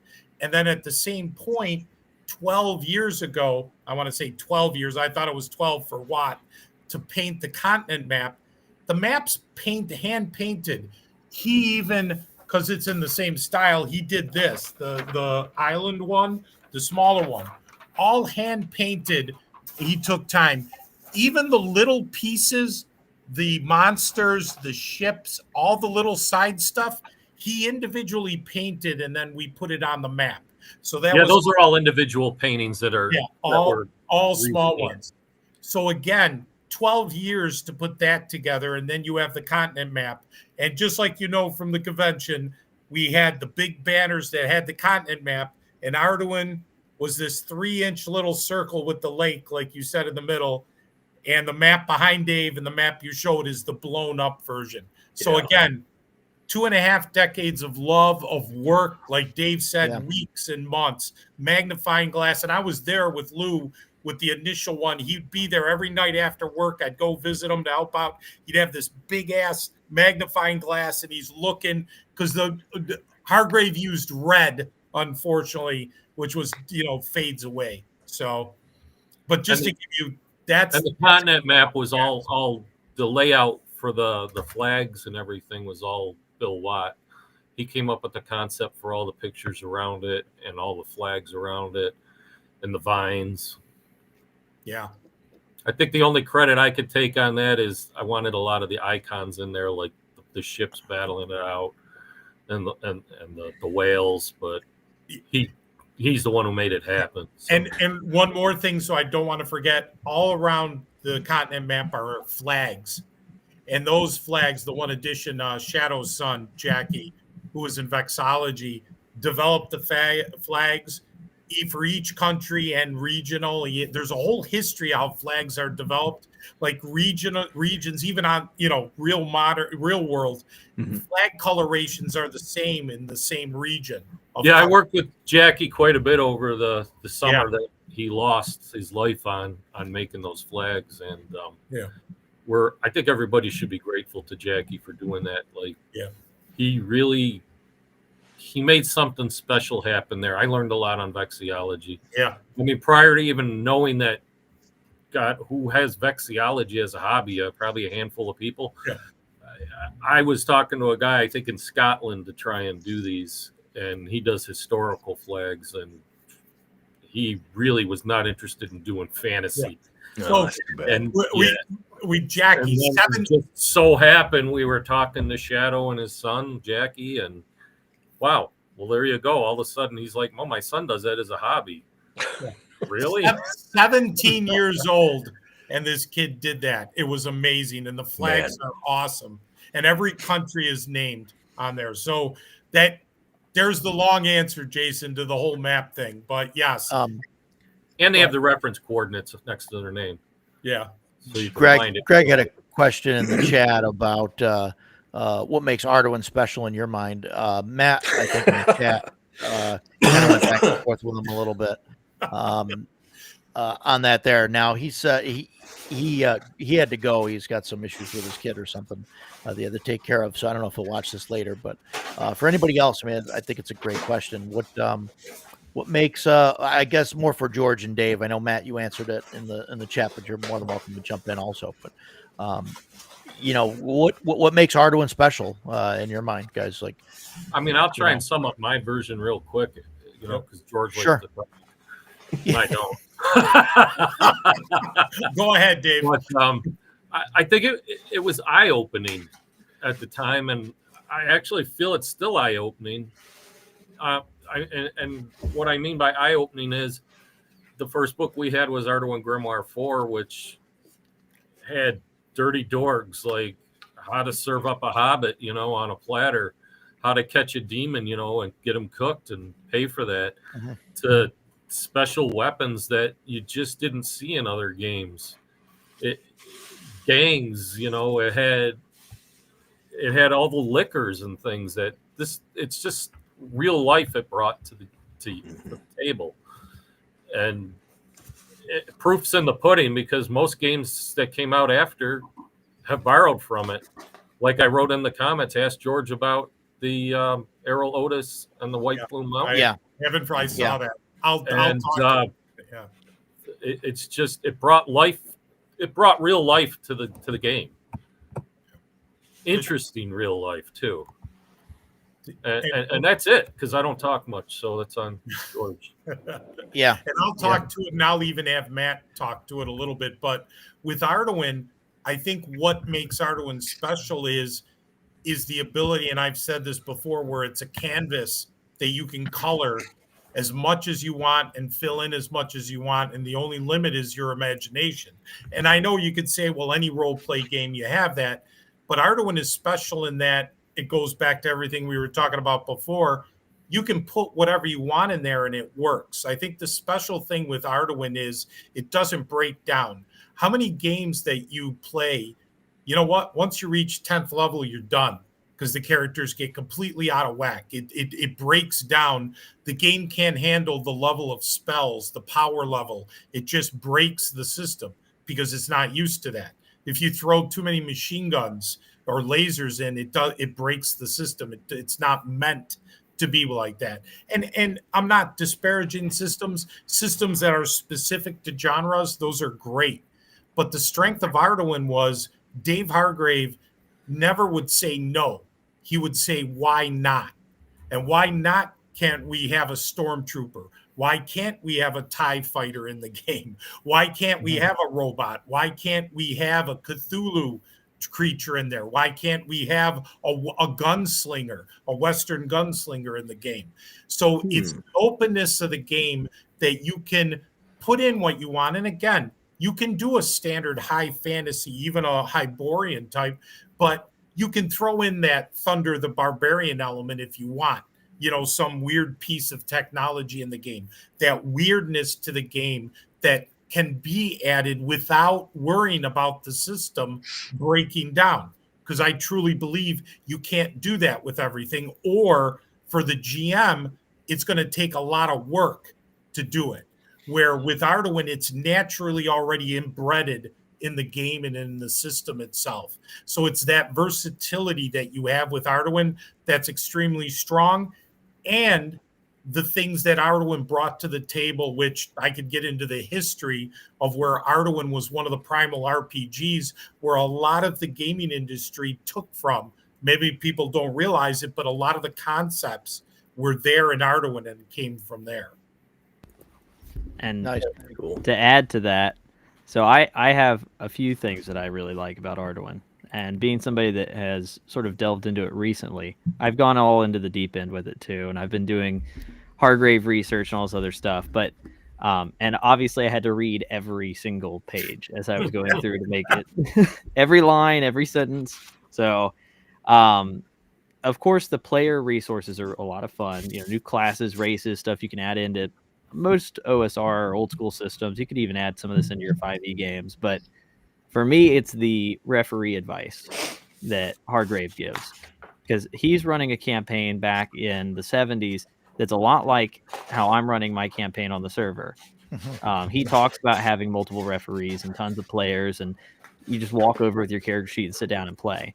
And I brought it up a couple times where I talk about the one situation he had with a monomolecular sword cutting through atoms, and eventually that player just getting ascended to demigod status so that he could get him out of play while still giving him some sort of reward, because he said he would just go around destroying other people's tables. But he's got other notes in here too, like he talks about not letting the players know exactly what kind of monster they're fighting, always change it up. He talks about maybe this orc has a magic sword, maybe this is a little different, maybe this dude's been working out, and which is what we've taken that advice to heart in a lot of our games. I know Barrows and Borderlands, this is because of Mark, but in there it talks about maybe the troll found a ring of fire protection, and the players just don't know that yet. But yeah, for me, it's the referee advice. Like, if you really want to run a bigger scale game and really get into the nitty gritty, he gives you all that.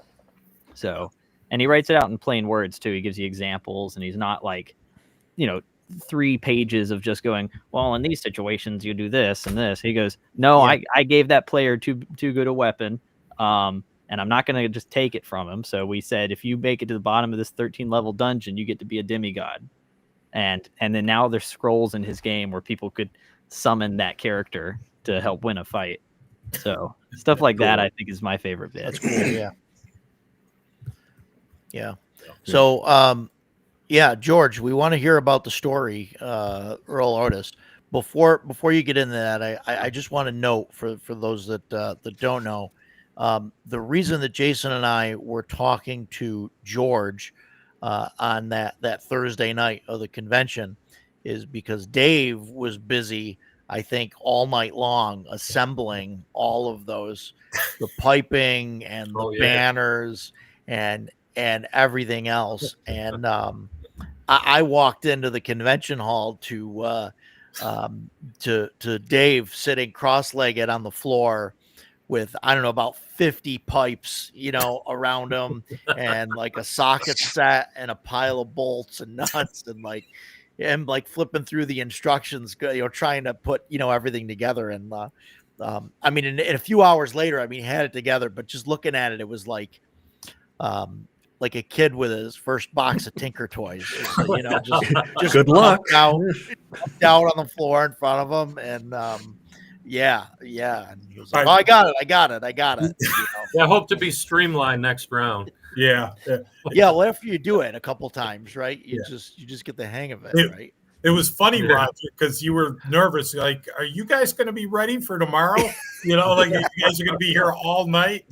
I think the real question is, are you guys ready for George and Dave? So yes, that was the question I should have been asking the whole time. Yeah. So no, these guys are great. No, it's awesome. Well, you know what's going to happen now, Roger? We're going to need an extension because we're going to need some more space for Matt. I warned you. At the Barrows and Borderlands, the Arduin Junior section has to get now. Oh boy, he's even got a graphic for it. Yeah. Oh my gosh. Nice. One of my players made a meme of the Monopoly Junior board, but with my face on the Monopoly guy. Nice. It's Arduin Junior B&B. Perfect. It's pretty awesome. It's pretty awesome. If you get it, Matt, you'll have to show it. I think it's pretty funny. So why do you find that? What I'm going to do is tell the Earl Otis story. 2022, Dave and I went to GaryCon. We were invited by Black Blade Publishing and Goodman Games. They had a booth and they invited us. They were very nice. Invited us to come and participate and be part of the booth there with Emperor's Choice and Arduin. And Earl Otis happened to be at the convention, so we got to talk to him. Never met him before. It was the first time, so we talked, introduced who we were, and we had Arduin, and he started talking about that, all the memories he had, with Arduin, of course, and all the artwork he did. And he talked about, and I think you brought it up earlier, Jason, about White Plume Mountain. Mm-hmm. And he said, yes, I did the White Plume Mountain. He said, when I did that first piece of artwork, which is the overland piece that shows the mountain and all the other terrain. Yeah. And there's a dragon in the corner. I think it's Drogoth's lair. It's an undead dragon. He told us he did that as a homage to Dave Hargrave.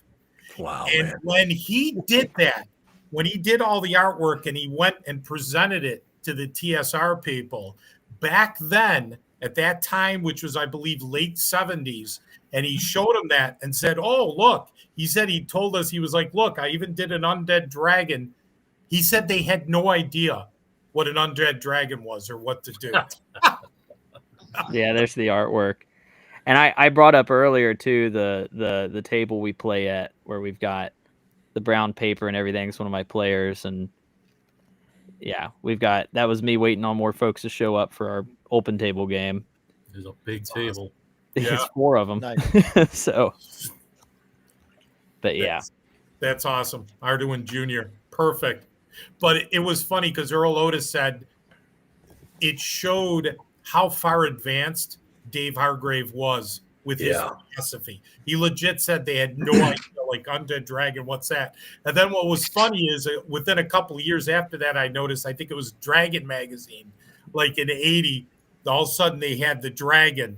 They had that Undead Dragon in there. Yeah, but Earl Otis was funny. It made Dave and I laugh. He was like, yeah, they didn't have a clue. But he said he did that as a homage to Dave Hargrave with the dragon. I think they put that dragon in the lore of the setting of Greyhawk setting eventually. He shows up somewhere. I don't know where. Yeah, I don't know about Greyhawk. I know it's in Forgotten Realms. It's Draco Lich. It was that's the cover of one of the early books that was very popular. In fact, I think Ed Green is the writer of that. Spellfire? Is that the name of the book? Spellfire has a Draco Lich on the cover. Yeah, that's the one. Wow, I didn't know that. Yeah. No, but it's awesome that I don't want to say that TSR was in a bubble, although I think they likely were. When you've got a small number of employees working on one thing, so you bring in somebody like Errol Otis was like, hey, I've got this undead dragon up here in the corner, and they go, a what? Yeah, I don't think about TSR saying things like that. I think about them saying, "Oh yeah, we've got that in the box back here." So that's really cool. It is, and again, because you're talking mid to late set, very early in the stage of the role play game industry. So they didn't have those concepts where Hargrave was already thinking. He already did a multiverse, the alternity, as he called it. He had gates. He was thinking you can play a Frank, you can play a Saurig, which is like the lizard man and deity. He was already getting the concept of you can do what you want in the game. So he was already there, and it shows you the creativity where things were going. And again, you even look like with Blackmore and Dave Arneson, where he did start having some sci-fi elements mixed in. So there was a lot. And if you don't mind, there's one thing I want to read to you because of Earl Otis that we're talking. This is from the original Arduin Grimoire, the volume 1 that he did. And this is from Dave Hargrave. Right at the bottom of the foreword, it says, "The artwork contained within this book is the sole effort of a very talented young man named Earl Otis. 10 years hence, I'll be proud to say I knew him when ... End of quote." Man. So Hargrave knew back in 1977 when he had Earl do that. He knew he had a young man who was special. And he was the first guy to coin the term mana for magic power, like mana system. Because the spell points were in that California scene, and then he's like, it's funny because whenever he writes MANA is actually a misspelling of the word mana, but that's the one that stuck with video game culture and stuff like that over time. But yeah, if you go back to like a lot of video game articles that talk about mana, they reference Hargrave as being the guy that first used that term. I just found that out from Matt today. I did some deep diving. But it just, and like I said, his influence, and just real quick, like Michio Okamura, who a lot of the artwork Matt's using in the limited edition in the bundle there, he was one of the graphic designers for Diablo, the first Diablo. And there was a a special thanks to Dave Hargrave. And interesting enough, on the bottom level of Diablo, the computer game, one of the main creatures you fight, I think one of the bosses or main creature, is a creature that's a black plate mail with two-handed swords. Well, guess what that is? That's a Doomguard, which is an Arduin creature, is on the lowest level of Diablo. They belong there. Yeah. Yes, they do. So just a little bit. We're adding that miniature to the Kickstarter. Yeah. That's one of the free miniatures you get now on the Kickstarter. Cool. That's so awesome. I have a couple more questions, but I'll ask this one that I won't ask anymore. Go ahead, Jason, when you first started telling me about Dave, I was like, okay, let me check this guy out, because Google, show me everything you know. And that's when I saw he was in the military. He was in Vietnam. He was a combat photographer. Yes. And I was thinking about I was in the Army. I played every time I've deployed. I brought my books with me. I've had my entire platoon playing at times, and I used it, and a lot of the guys use it as like a kind of a therapy. We're not sitting in the deserts of Iraq anymore. We're somewhere in a lush forest or whatever. In fact, I think Dave is wearing the shirt, Arduin, Bloody Arduin. Do you think I don't think it's particularly violent, but it's deadly. Death comes like that. At the drop of a hat, you get whacked and that's it. Do you think that in any of this, I don't know, the inherent deadliness of Arduin, do you think that's a result of his time in Vietnam? Did he kind of transfer it over to this system? Yeah, I'd say 100%. 100%. It's interesting because some of the letters where you got some of the information of what Hargrave was doing, and he pre-deployment, which I think he deployed, just when the U.S. did that surge, I forgot the year, where they had 50,000 troops committed to Vietnam.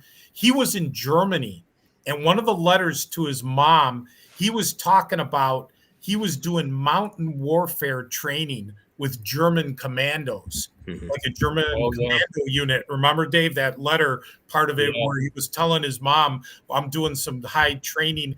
And they did some other training because the letters talked about combat exercises. And I swear they use, this is weird to say, but some live ammunition and some live stuff going off. Like they were doing some serious training before they deployed. And he was a combat photographer, but we also know he was. You're still packing a rifle. He was also involved with the intelligence, the department, DOD intelligence. So even though he was a combat photographer, I think he was involved in certain operations and different things. So he was really in the weeds. And I think he saw some things. And the family told us a lot of the footage you see for Vietnam or photographs, there's a very good chance Dave Hargrave was the one, because they said DOD would not give credit to who got that stuff, but they know he was involved with a lot. He was in a lot of the hot spots, a lot of the things like that. And to answer your question, Jason, like Dave said too, 100%. When you look at the criticals, he even had a friend of his, Dr. Voorhees, Stephen Voorhees, who did like what the ramifications are of some of this critical, very real to life. And Dr. Voorhees' wife is a doctor too, so they were both involved. Yeah, and they were both game with Dave, and he asked them. Doctors. Yeah, so he was real to life, and I think what he did was from his experiences in Vietnam. When we look at a lot of the dungeons, there's dungeons that have traps, They have tunnels, like Viet Cong tunnels. I mean, you could see that right there. So yes, I think it bleeds into everything that he does, his experiences, and he put that to paper. We do know from what we were told from family and how he did it. How did he do 150 dungeons? This guy unfortunately passed away when he was 42. Jeez. So his time in the industry, his gaming time is 13 to 18 years. They told us his vent was he'd take graph paper and he'd have these ideas and these thoughts, and they had to come out. And he would take pieces of graph paper, numerous ones, and in hours, and we see it because we have it here, and he'd sketch out the dungeon. He'd write descriptions. These dungeons have descriptions of creatures, of places, of things, temples, all written. And it would that was his venting. I think, to be honest, and I'm no expert, believe me, I'm just kind of guessing. Maybe if he had, PTSD or something, that was his venting, was creating these things. That was his therapy. Sure. Yes. Yeah. I'm not saying there's no evidence. I'm just saying that's my only logical conclusion, because when Dave and I look at the material we did, is like, how did this guy just explode with creativity with all this? And I think his experiences in Vietnam shaped that, because his world was deadly. There was a realism. Even Matt could see it when he read it, the gun calibers. He did a whole section on all types of guns and ranges and penetration, which was, you didn't see that in games back then. He also spends, I was going to say, he also spends a lot of time talking about pay for military and stuff in his campaign setting, and he goes into a lot of the structure in there too.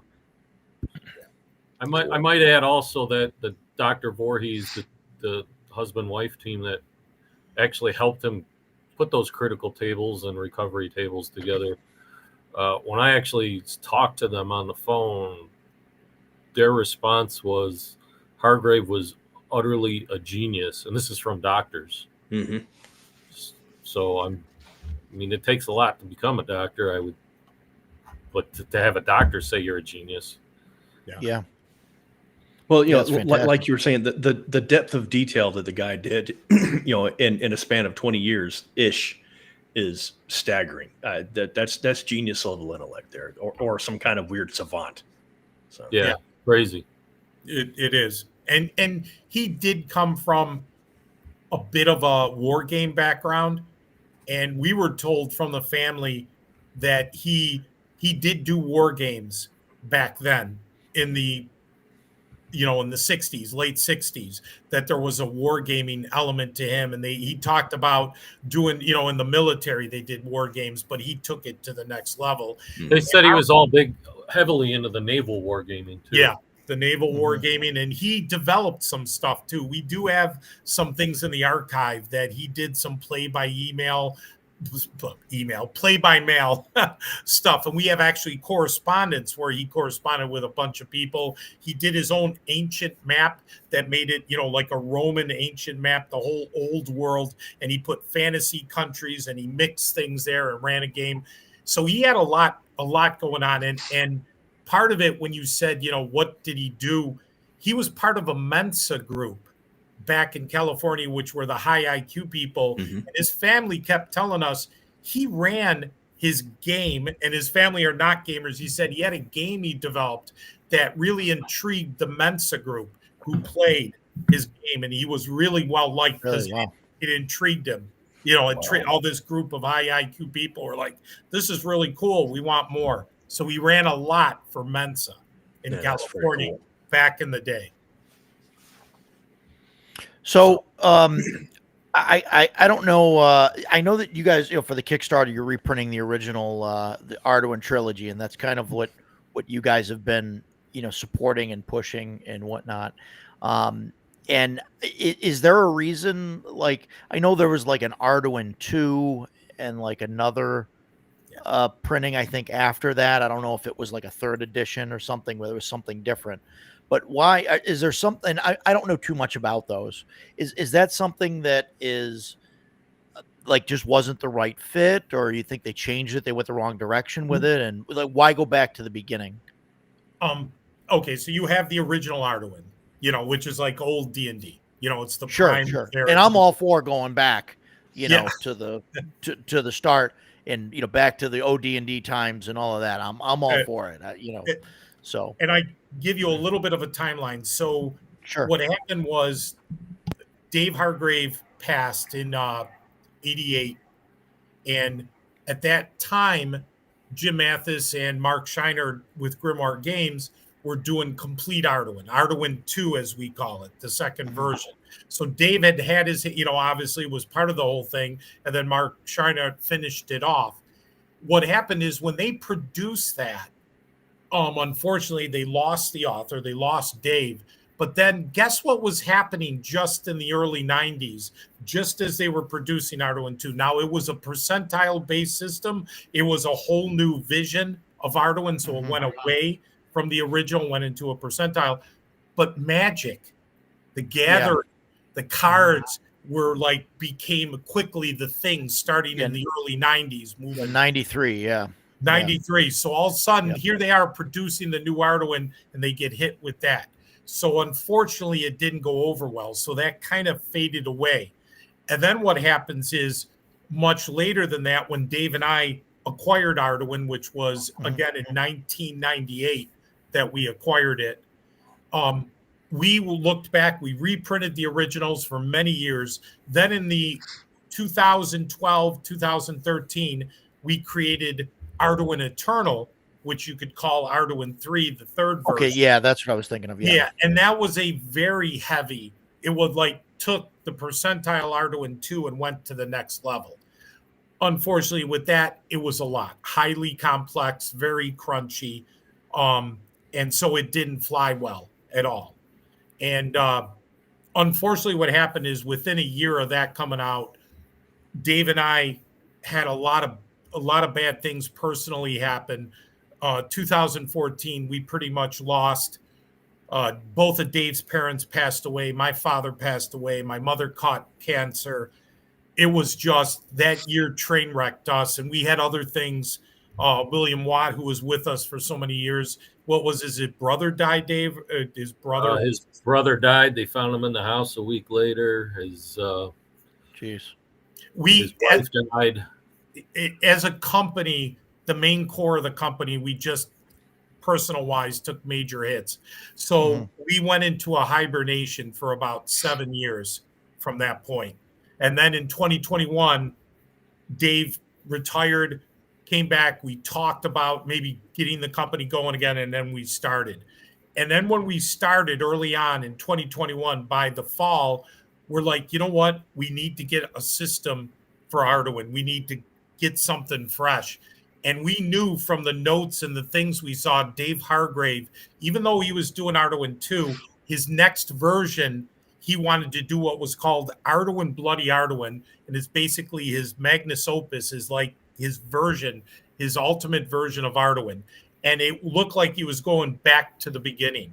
So when we looked at it, we're like, we're going to go back to the original Arduin and develop from there. We'll take things from the other ones that we feel fit in, but the core foundation is going to be the roots of Arduin, which is like old D&D, zero D&D. I think he would have probably stuck it out with the battle factor. He was tweaking it, but not to the extent that Scheinert had put it out in Arduin 2. Yeah. It was just too complicated. So that's why we're looking. It makes sense to have just gone right back to the D20 at this point. Yeah. So moving. Yeah, go ahead. So moving forward, no, you're good. Moving forward, past this, printing this, then we're talking about doing an upgraded system after this. Is that the next plan? The main plan is Arduin Bloody Arduin is going to be the version of Arduin. We don't plan to do another edition. It's one rule system.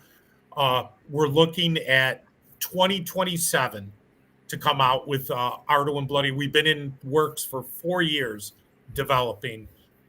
We're going to need another year and a half. We're going to still need these 2 years. And it's going to be a D20 based system. It's going to have your 6 stats for Arduin that have strength, health, coordination, reasoning, ego, and influence, which mimic obviously D&D and all the other games out there. We use a D20 for combat.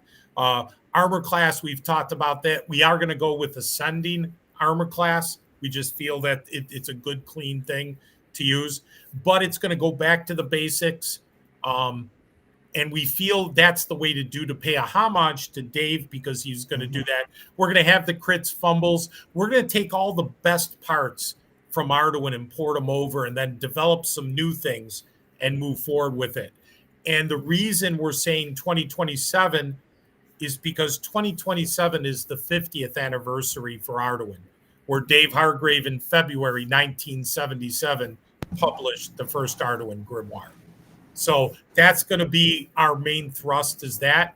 And from there, we'll come out with Gazetteers, the Arduin. We plan to do continents, like we'll have Arkella. We'll have different continents of the world of Kaz that'll be developed and flushed out. And then, of course, all the Arduin modules, all the unpublished material that Hargrave has. We've got a plethora of material that we want to develop, put out there. Dave's been working on maps for the countries, different countries, regional areas of the continent map that can fit in with Arduin. So we are not short of material to put on. And there's one thing to add in there too. We're starting to work a lot closer with Matt, and there's some special stuff in the pipeline there. Ooh, cool.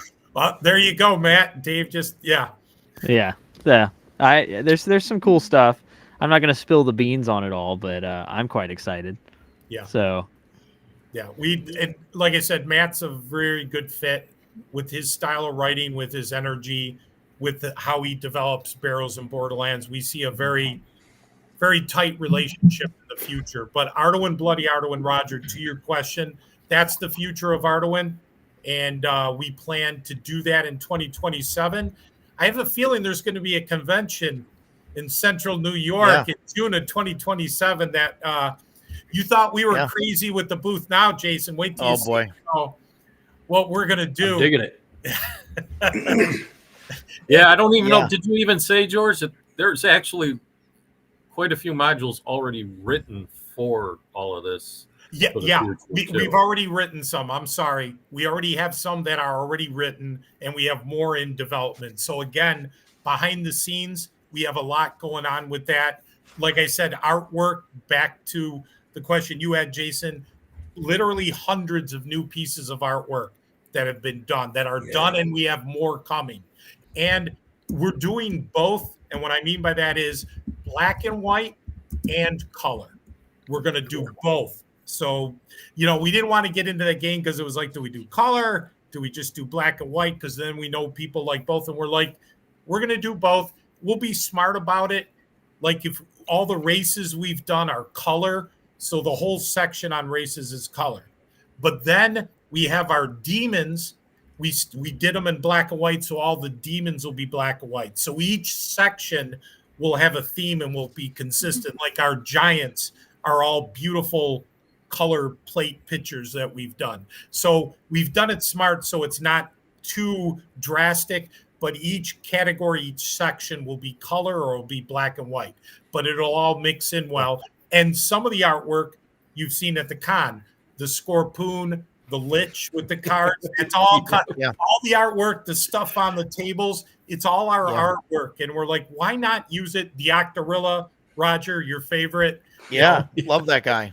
Yeah, no, we're just going to keep on. Yep, there you go, your guy there. So we're just a lot of minis too. We got to get Stan cranking soon. Yeah, here. I've been waiting to talk Stan. But there's a lot of new miniatures kind of in the pipeline, and we kind of have a little miniature special for the con that's already sculpted and in hand. I just got to get off my butt and make the mold after this Kickstarter. Yeah, we got some special stuff coming. Stan, we probably, Dave, realistically, about between all the ones we haven't released, we got about 20 or so new miniatures already. Probably more than that. And since Bill had passed, we picked up a new sculptor that's pretty amazing, Mariano. And I might add, he has recently posted on Facebook, and I don't go on there much, but I just happened to go on there today, a picture of his owl bear that he just sculpted for someone. Yeah. And just so you know, the Scorpoon is a miniature that's is done now. So we just have to. Oh, awesome! That's the scorpion-tailed bamboo. Yeah. Thing looks awesome. So Stan, get ready. That's cool. We got Stan. Let me know. Stan, maybe you wanna come down. Maybe June 1st or something. Might have to. Stay. You might have to. We need to start setting up for the con. Yeah, June 1st. We'll put them up in the hotel for a couple weeks. And, I didn't know you guys cast them, all that stuff yourself too. That's awesome. Yeah. So occasionally we'll farm out the molds. Occasionally I'll do them. Yeah. No, we do the whole 9 yards here, Stan. We have all the machinery. We do all the casting. Oh, wow. And Dave, like you said, he'll do some molds when necessary. We got some work cut out for us now with the Kickstarter. So we're going to be doing some more stuff with the, getting more of the miniatures, because we got all the freebies we got to give. And on the back end, we have a whole bunch of miniatures people have been buying. So we're really, the miniature line is going to expand. We have about 86 that are out there right now for sale, but we want to get right now we're over 100 with the new ones, and we want to push it even farther. We're not going to stop with the metal miniatures. We're going to keep growing the line. So they're great. They're really good quality, and I like one of the ones I'm working on there for the con. It was very, very simple to put together, which was awesome. Was it good? Okay. Favorite part. Yeah. With our new sculptor, we're making sure that he's also doing it. I don't mean to go down the weeds, guys, but I didn't want to either. But here's a link to his owl bear on the Facebook there. That I think it just got posted today. Yeah. But he's learning. He's making sure, like, we're putting pins in, how the cuts are, that the pieces fit well. You know what? That's really important for us. We want something that fits well together, that you don't have to use a ton of putty, to fill in the gaps. Yeah, I use very, very little, actually. Good. Very little. That's good to hear. I'm glad. And that's what we want to keep. Yeah, Bill used to beat us up pretty bad for shrinkage, if there was any shrinkage. Oh, so he used to freak out. Got us turned on to it was a Frank Pertot rubber, and it was a no shrinkage rubber. Of course, Frank Bertat went out of business, and another company picked it up, and another company, and it's floating around. But it kind of stayed with us, sticking with that rubber. And then when everything went to silicone, it just threw us for a loop. So, but there's another rubber out there that's similar. So we're back in business. Awesome. Cool. Yeah, it makes it a lot easier because metal miniatures they're tougher to like assemble, like especially the bigger ones because there's so much weight. And like if the fit's really good, like they were on that one that I'm working on, that's awesome. Like I've had ones that were from other companies that were freaking nightmare to put together in metal, which is nice. I like metal. But like if it's a nightmare to put together, it's just if you got to pin them yourself, and then you gotta you gotta worry about putty and putting putty or JB Weld or whatever it is you're using. That's probably the wrong thing to use. Don't do that. But, I don't use that, but I know people that do. Milliput, I guess. Right, you probably use Milliput or something, as that's the official stuff to use, probably. But yeah, there's a bunch of different stuff you can use, but that one went together really well. I didn't really have to use much putty at all. Yeah. No, the quality of what these guys are doing is definitely leagues ahead of the old metal cast stuff. I mean, so. Oh yeah. Looking at like some of the old, the old Grenadier stuff is gorgeous. It's just, not gorgeous. That's the wrong word. It's really cool looking, stuff to see it. But yeah, all their stuff putting together. I remember having some of that, some like Reaper, pewter minis, and I've had to like pin, like Pegasus wings on and things like that. And it's like just a nightmare. Like nothing lines up right. And yeah, you end up having to, green stuff. Off-Grid Gamer mentions green stuff. So you put green stuff on there, things like that, and it's just trying to make it look nice, and I can never make it look pretty, But pinning the metal and everything, fun stuff. But these guys their minis are definitely top notch. I love them, and they're cool stuff. They're not like the normal, run of the mill molds. You go there when you want to find like the cool shit that you want to throw at your players. Yeah, there's some very like different stuff in the line, which is cool. Yeah. And you just put the dragon together, right? That was in like 3 or 4 pieces. That's the last one I have to do. It's all together. It's on the base, and now I'm just kind of building up the base around it for the effect that we wanted. For the red and stuff. So I'm just kind of building the base up around it so it'll work because it was designed for something else. So, but it's not a big deal. I can do that. No. Yeah. Cool. Yeah. I'm glad that's coming along. So that'll be great to show off some of that stuff when it gets a little bit closer. I'm in hopes. This week kind of stinks, but I want to finish like all the basing within the next couple weeks. And then I can prime it and paint it and then do the base itself and stuff. So yeah, fun. What? Yeah, definitely look forward to that. So we keep seeing the pictures and stuff, and it's just fantastic, and it's just leagues ahead of what I could do as far as painting. So it's good stuff. So yeah, they're very fun. They're easy to paint too, which is nice. They're not, they're the right level of detail, Sometimes I have like sculptors that I really like, but the same person has like this insane buckle fetish, and it's like, Jesus, I don't know how many of these I want to paint, But these were nice, and they have that old school, like especially like you were talking about the Grenadier and stuff. If you're into that style of miniature, like these very much capture that old school feel. I was showing with some of my the guys in my home group, and they're like, "Oh wow, those are awesome." Yeah, Bill was actually super cool. Probably one of the main sculptors at Grenadier. Yeah.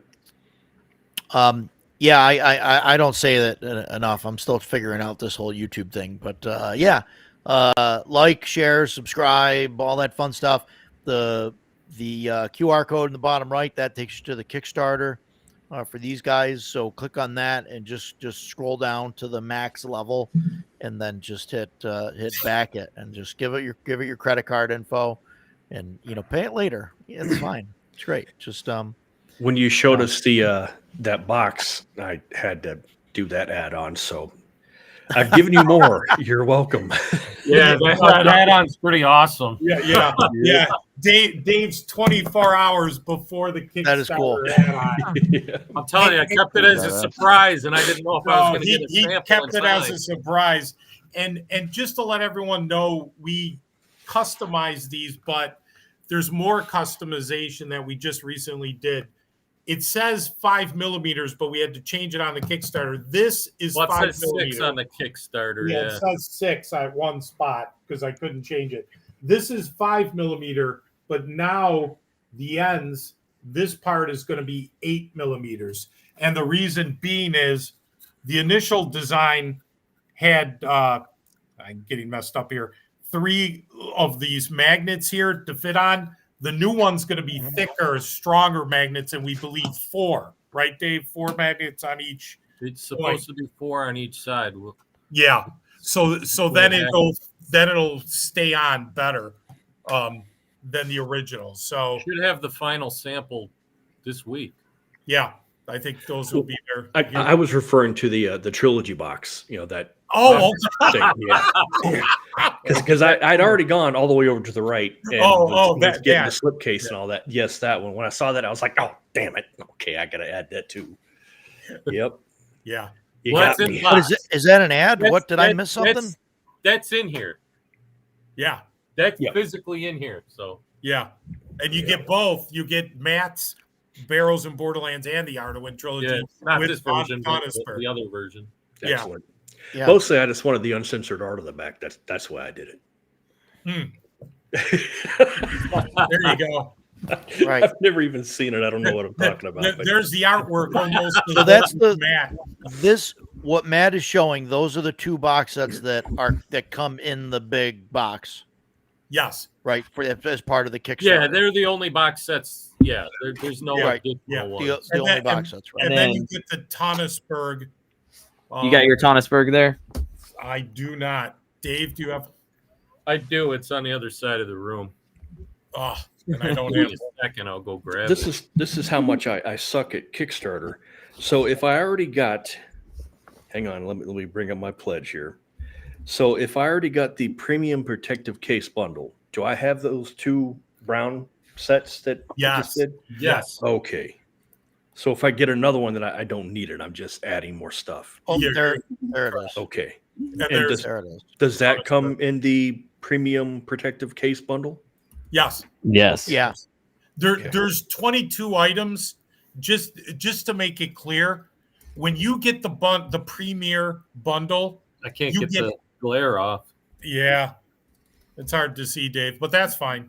The premier case bundle, you get everything.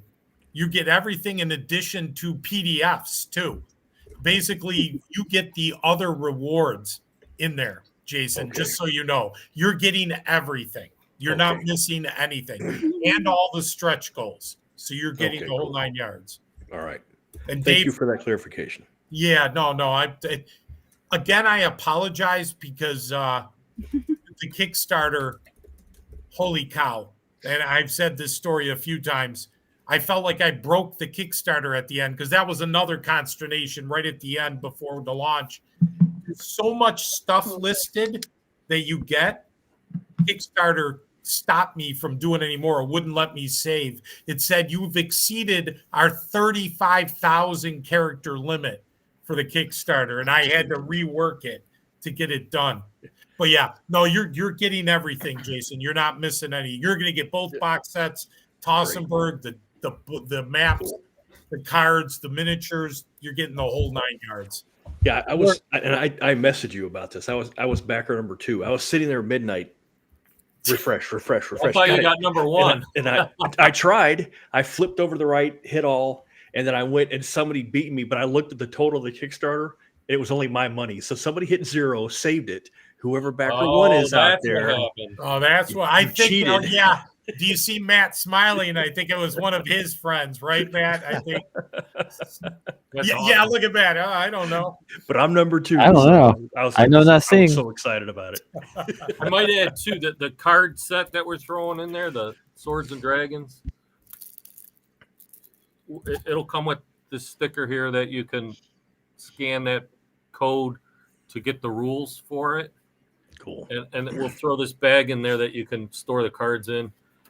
And Yeah. that there is a self-portrait of William Watt who did the sculpts. Cool. Yeah. Oh, So nice. That's cool. That's right. You Nice. showed me that. You showed Yeah, me he's that a little at the con. pissed That's because right. we made him a little chunkier because we changed it. But Yeah. Yeah, that's cool. That's cool. Yeah, I got that on the bag from the Octoril. It's the same. It's a similar Yeah. out there. Yeah. and that's his crow. He was taking care of a crow that was injured. He was good on taking care of wildlife. Oh, cool. Yeah. That's cool. He had a 25-year-old cardinal when I first showed up at his house. Jeez, no kidding. I Jeez. swear Wow. to God, this thing looked like, one of those fake plastic things at Grandma's house. I took a picture of him. Jeez. He had no beak. That's how he was being taken care of. So. Oh, wow. Wow. Yeah. So, and I'm looking at the Kickstarter. I'm going to try and share my screen here. I don't know if it'll show up here. Let's see. How can I do this? Yep. Doing this live. All right. Let's see. Does that show up? Let me hide this, I guess, right? Yeah. Oh, yeah. Oh, we popped 37. Yep, we popped Wow. 37. Let Oh, we me. Well, we can leave the QR code there, I guess. All right, let's see if this works. So you can see me scrolling. Yeah, it's going. Yep. So yeah, so we got the story. There's the 3 games. There's the Arduin Trilogy, the Lost Dungeon, Tonisborg, Barrows, and Borderlands, and then this is everything there, right? And I can't really. It's Zoom in on that, almost but yeah. everything. Dracula in Space is there. I can see it. Yep. Yep. Yep. Rancid Maws to the left is there. My The players, item cards, right, Matt, aren't on that board. they're not. No, I couldn't fit them in the image. I guess I could have squeezed them down at the bottom, but there's so much stuff in this Kickstarter. Yeah. Man, that's wild. One of my players recently just said that Dracula in Space is a 6th level funnel. Nice. Nice. I love it. Yeah, 800 pages, 35 character classes, 65 races, 130 mutations, 300 monsters, 250 spells. I mean, just everything, just all this stuff. And there's a set of dice, isn't there? Fantastic. Two. Yes. Two, okay. Yeah. Two. Yeah. Each You can see one them there in the set of- picture. Yeah. Who manufactured the dice? I get those ordered in, and it's funny because originally when I was first doing Barrows and Borderlands, I wanted dice in there, and I was only going to have like 30 box sets that I was going to make originally. It was just going to be for my local game store, but that obviously didn't happen. But originally I was going to have my fiance Shay make them because she makes dice. And then I started getting more orders and more orders and more orders. And she looked at me and said, "That's not happening." Yeah. So, Yeah. I have to order those in. But Cool. those of you that do already have Barrows and Borderlands sets, those are the same kind of dice that come in there. And from what I hear, they roll good. Nice. Yeah. So there's the dice sets there. Yeah. So all sorts of good stuff in there.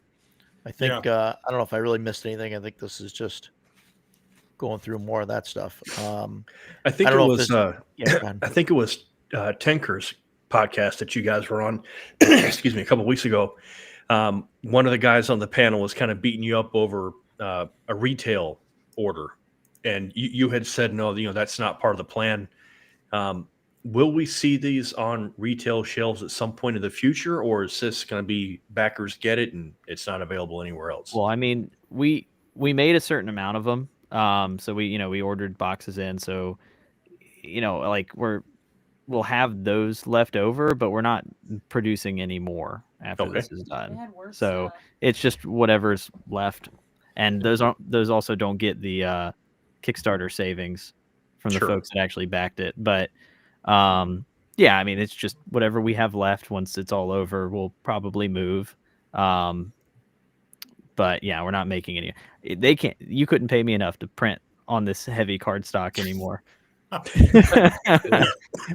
Yeah. So George reached out to that store, or several stores, but whether they want to order or not, that's going to be up to them. We can't. We're basically selling it for less than wholesale. Sure. Yeah.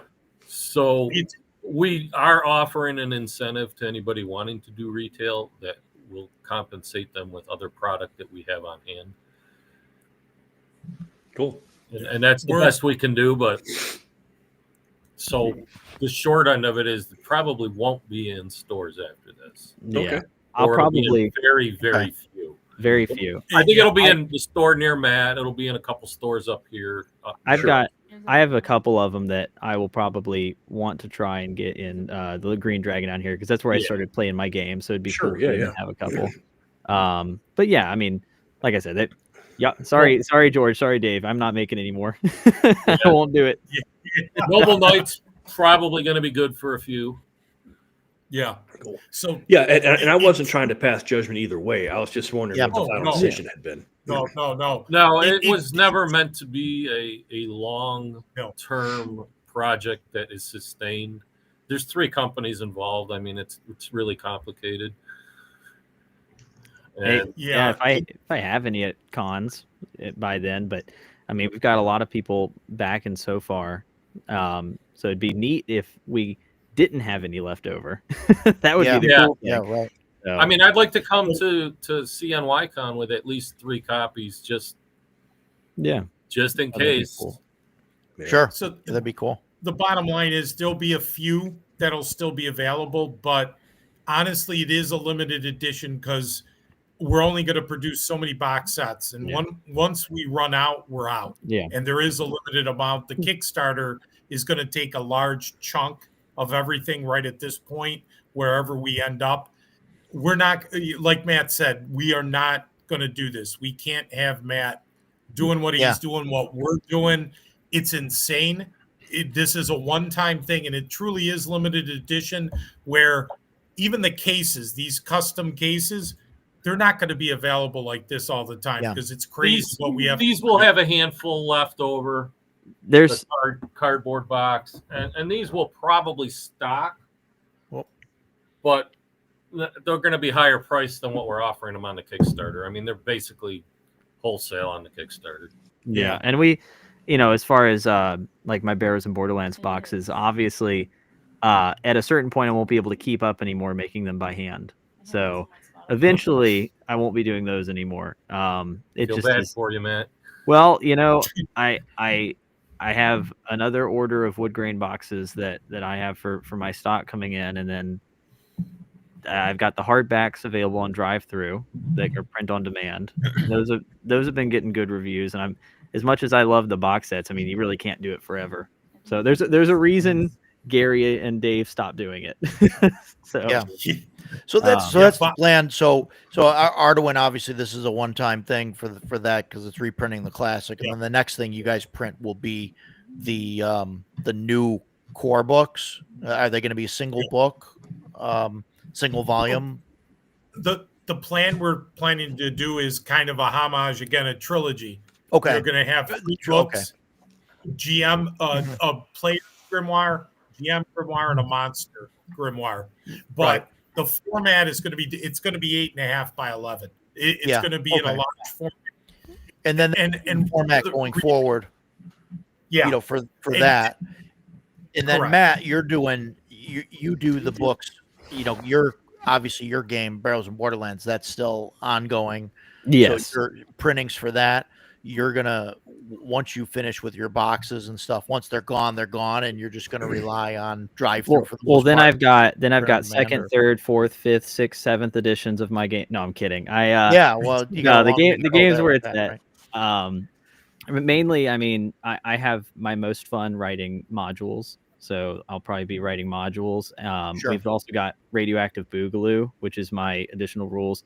I've already got like 60 pages of notes for the next Radioactive Boogaloo, which is always a free PDF. I mean, obviously you pay to have it printed and shipped, but the PDF is always free on there. And then, so yeah, we've already got Radioactive Tougaloo, Radioactive Boogaloo 3, just when you thought I was out of ideas and that kind of stuff.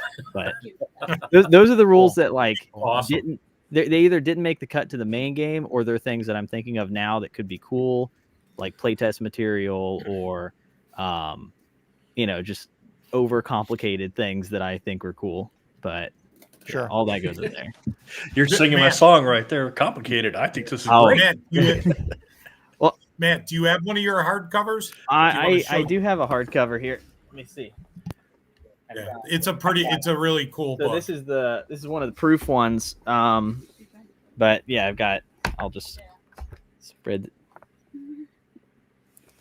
Cool. And it's got the Castle Grief art on the front, and it's all 4 volumes in one. And I really like these things. I'm always partial to my box sets, but some of my players have told me they prefer the hardback because they don't need all the booklets open at their table. I'm like, okay, fine. It's just one book to carry around and whatnot. Yeah, sure. It's definitely really good for conventions. Yeah, the booklets you really need. You need to carry them in a box or be protective with them. Whereas a hardback, you could just throw in your bag and you're done with it. And they look so nice on the shelf.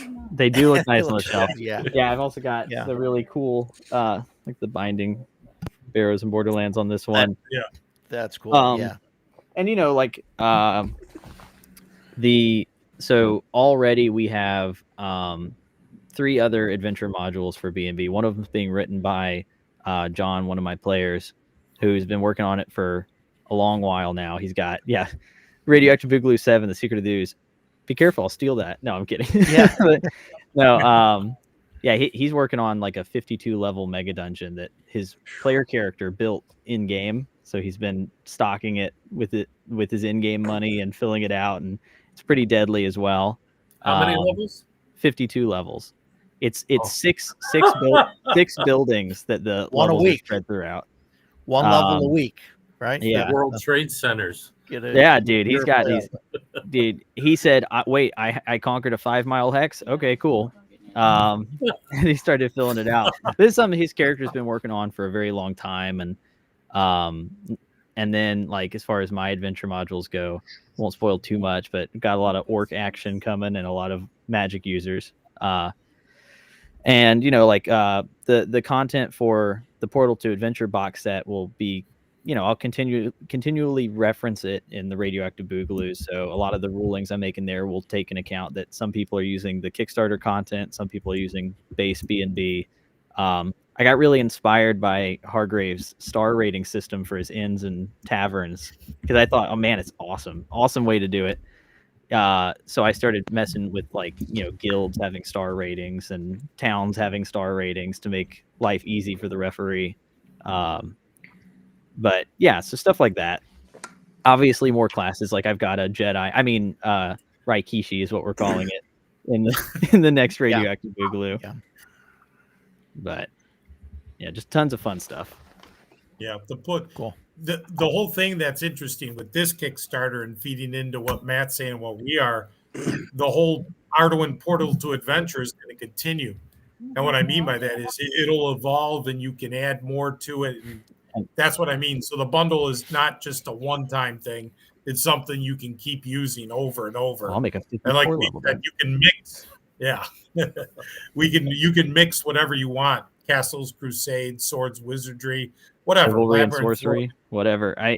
We've got whatever. I think y'all brought up too that ABA will still be compatible with the old stuff. So like if y'all liked the way a certain ruling was in an earlier Arduin or in the Portal to Adventure, you could just use it.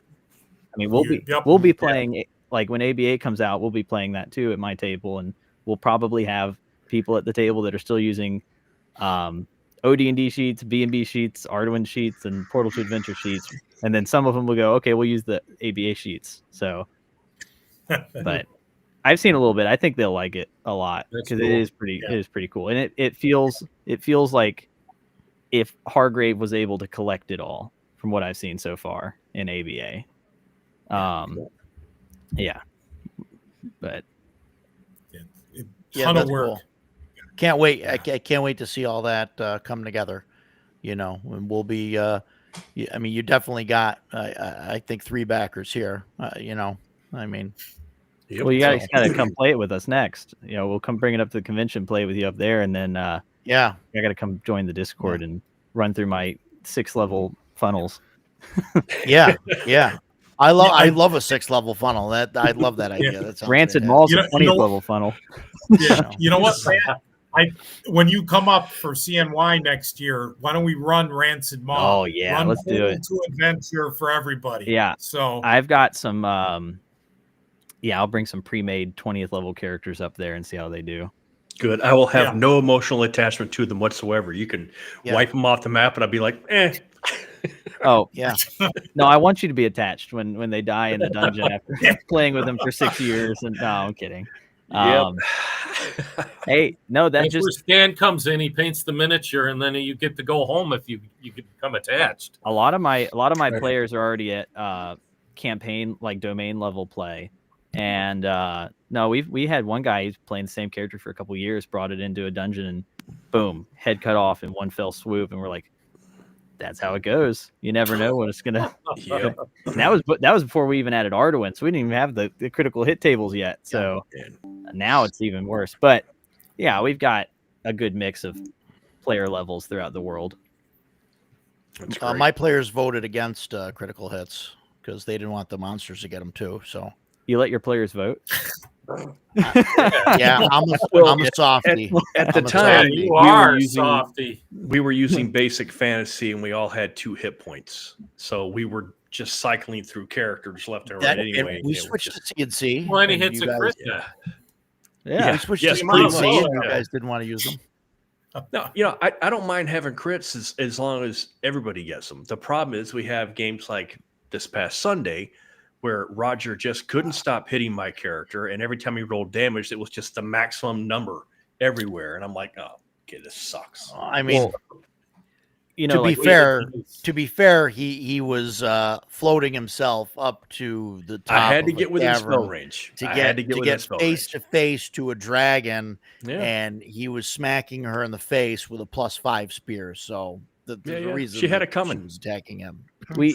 We get a little bit of a benefit at our table, though, from the fact that we play other systems too. So with it being multiverse, we have a whole system of like, what are the 3 kinds of universal travel that we do in our game. So we've got like direct, where you're actually using the same system. Indirect, we're using a close enough system. And then we even have like isekai. So it's just your character's mind or soul, but we're playing something completely different this time.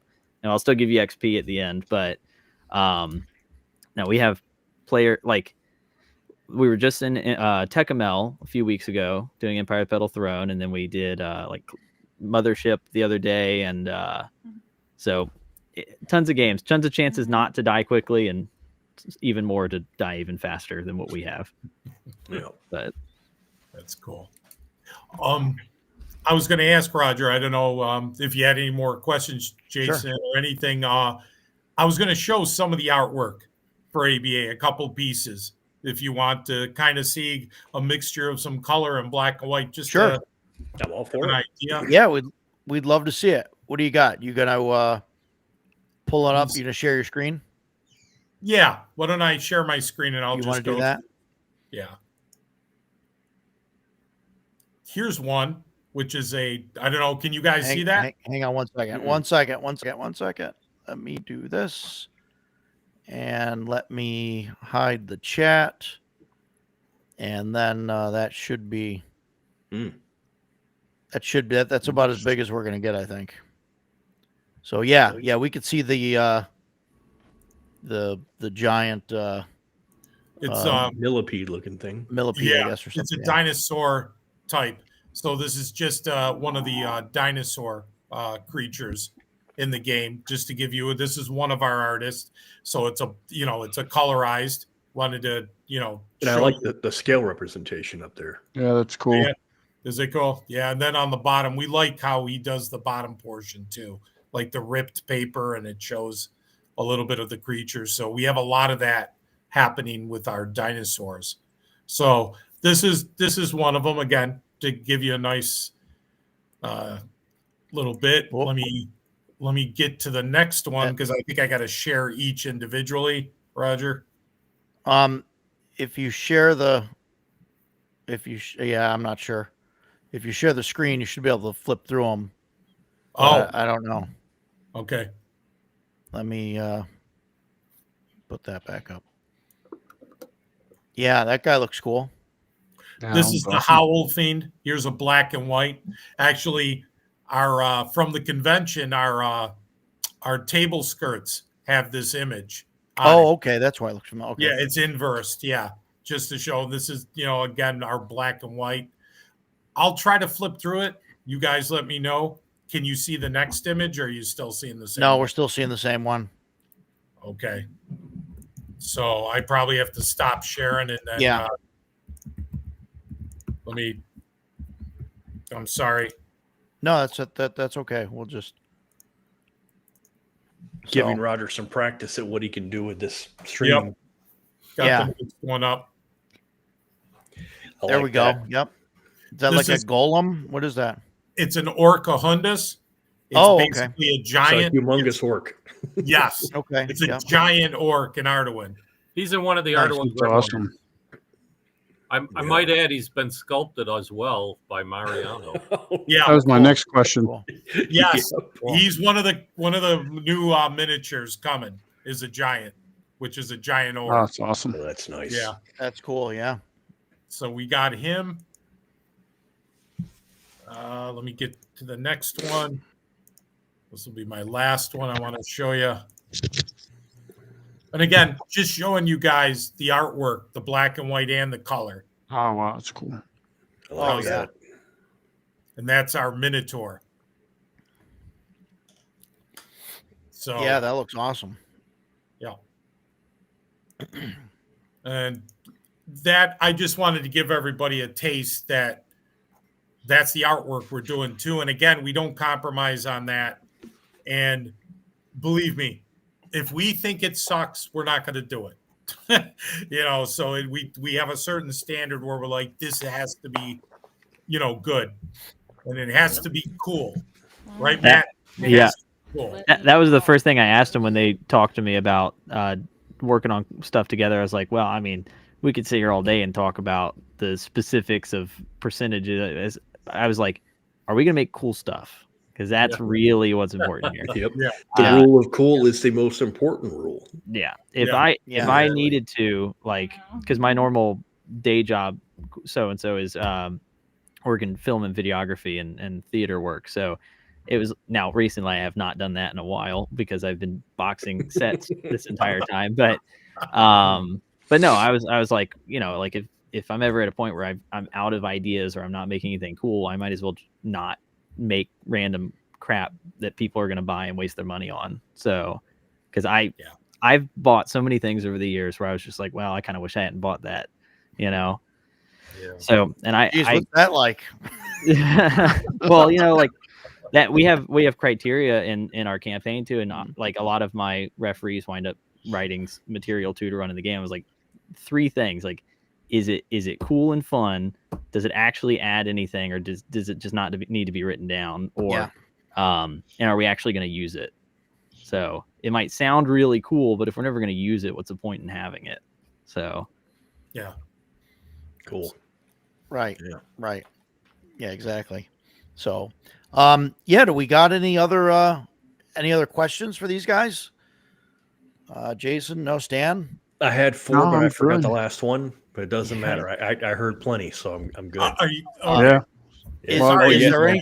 No. Yeah, your answers were exactly not what I wanted to hear, but they were as in depth as I had hoped they would be. So I'm very happy. It's been great. Good. Is there anything else you guys want to mention? Anything you guys want to do? Is there any questions in the chat? I would like to just say that same thing that I usually say is just thank you to not only the backers on Kickstarter, but the backers for, Barrows and Borderlands, Tonisborg, Arduin. I think for any small company in this industry, thank you, past, present, future, dead, another plane, whatever.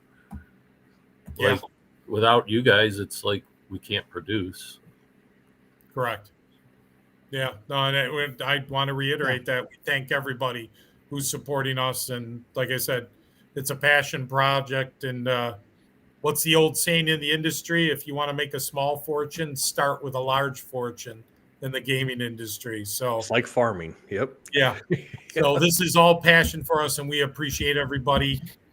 We really love everybody that we've connected. It was great, connecting with Griff, connecting with Matt now, forming good relationships with good people, Stan, Jason, Roger, your whole crew, at CNYCon, and everybody we met there, and Greg and Tenkar and everybody else, and I'm forgetting people that I hate, but that I'm forgetting this, but everybody. It's nice, and it's great to be in a community, an industry that's like this. And like we just said, we just want to keep making cool stuff that people like and just enjoying that with our friends. Yeah. It's amazing. This industry is fantastic. And, like I just from running the convention, as soon as I was like, okay, we're going to do this, just everybody. I mean, and obviously there's, my local play group and everything, and that just, anything they can do, they wanted to help, and and I'm hard to deal with at times, I admit it, but the entire industry, everybody, like Tenkar, and I mean you guys, and everybody just jumped in and was like, yeah, what can we do? We want to make this better. We're all in this together, and they just jumped in and wanted to be a part of it from the beginning. And yeah, this industry is just fantastic for that. And I can't think of any other industry that's like that, where you start a project and then you have just the entire community behind you, and they all want to see you succeed and help you do that. And and it's not about like, oh well, this is better or this is that. It's just like, yeah, let's do this. Let's let everybody elevates everybody, and then and then the whole group, the whole system, everything. It's just amazing. So. That was something that Stan said in our private chat, I think last week. It wasn't very long ago. We were talking about a lot of the negatives in the current role-playing sphere. And I am quick to jump on a negative and just like beat it into the ground, because there's a lot of things I don't like about the industry. So when I get a chance to be unapologetically enthusiastic and happy about something, man, it's really a breath of fresh air. I was really, as soon as Roger said you guys were coming on, I was super excited about it. I immediately went over and grabbed my map tubes. I was looking at my books earlier today. Super excited. And it's just like, it's been 2 hours and 48 minutes, feels like half an hour. Just super positive about this. I'm really happy you guys are putting this work together. Wait till you see the new country maps. No, I can't wait, man. They're not going to be the same as the Arduin map, but we have a whole style now. So awesome. Or the fifth continent. That one's cool. The fifth continent. Yeah, that one's in the works too. Somebody mentioned that in the chat earlier, the fifth continent. I didn't know what they were referring to, so I'm looking forward to seeing it. I know nothing. It sounds it. We have ways of making you talk, sir. Yeah. No, like I said, it's exciting, and like I said, get ready, Stan. Lots of miniatures. Can't wait. Keep be awesome. that. So yeah. Yes. Stan was just telling me convention, Roger. We might need some more room. Yeah. Stan was just telling me that he was running out of things to paint, and he needed a new file and stuff. Yeah. There you go. We were talking about earlier, just a moment ago, about buying stuff that you regret. I have a whole basement full of that. Yeah. Oh man. Well, yeah, I'm looking forward to the convention up there at Central New York Con, and yeah, I think as far as gaming stuff, I mean, we're all in kind of an agreement here of it should be. I saw somebody comment that like, thank you for George and Dave pushing to get the old Arduin stuff really what it should be. And that's been really fun. I knew from the moment I met them that that's exactly what kind of the exact kind of people they were. They're people that actually like the material they're publishing, which is kind of funny that you don't get that nowadays. But yeah, it's crazy. Yeah.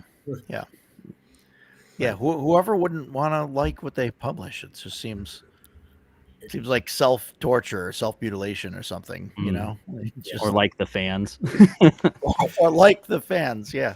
We were looking at the box earlier, and it has I think it was it a Minotaur that's grabbing onto an adventurer, and there's another coming in the back. I saw that, and I'm not trying to go negative. Yes, that when it's Manticore. Thank you. When I saw that, I was like, damn, that if I walked into a dungeon and saw that, I'd be like, we're in the wrong place. I'm sure there's something we can do back there. There's something.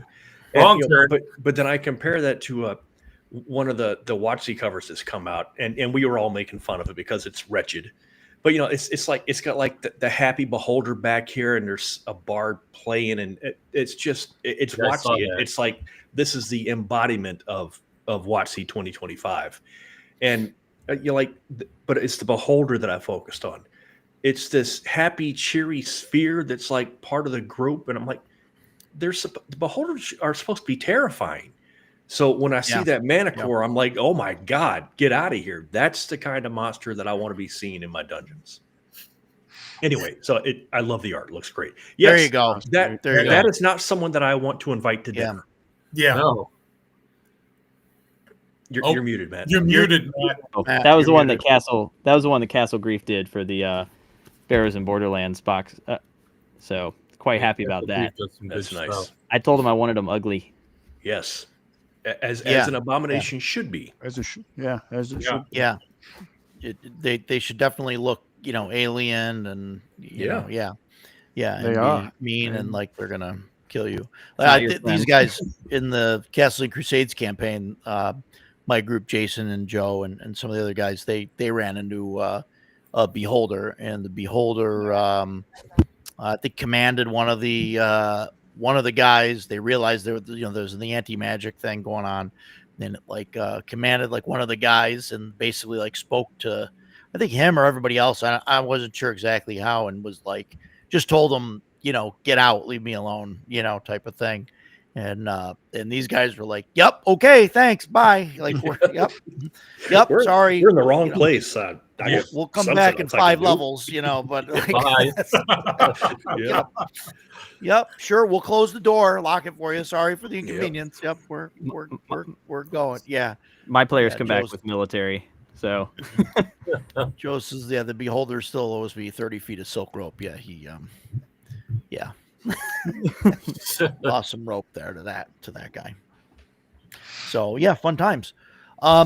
Yeah, I mean, unless you guys got anything else, I mean, we're almost to the 3-hour mark. So wow. I didn't feel like it. Yeah, no, it's crazy.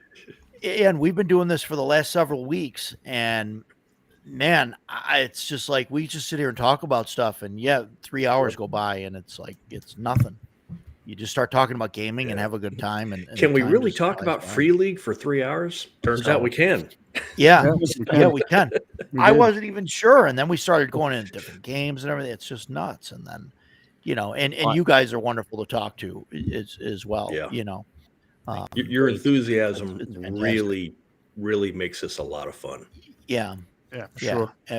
Absolutely. Great. Thank you. I know when I'm into it, when my hands get going, I get the attention. Yeah. I know exactly how you feel. No, like I said, just awesome. And I do want to shout out to everybody who's been helping us too here, the internal team at MCHO, with everybody that they've been doing up. We have artists, we have writers, we have people, they don't get paid. They just love it, and they're there and they help out. You know, and it's a lot of good people. I know Matt has a lot of good people there. It's amazing how many good people that we have involved. Everything, they are key. You guys stand with the painting.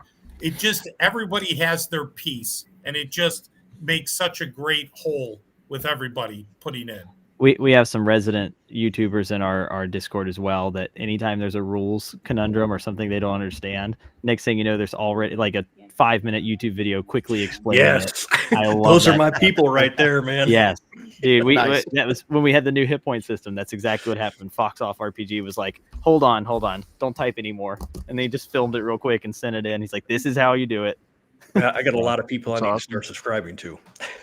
Yeah, well, Those yeah. are my kind of And- people right there. Yeah, and then like a lot of the guys in the chat have really been pushing the game quite well and doing an awesome job, and I think they're just excited to play it. Like Ultra American TTRPG or Hunter, I had us on stream the other night, and I don't know if I've met anybody else as excited as he is for this Kickstarter to come out.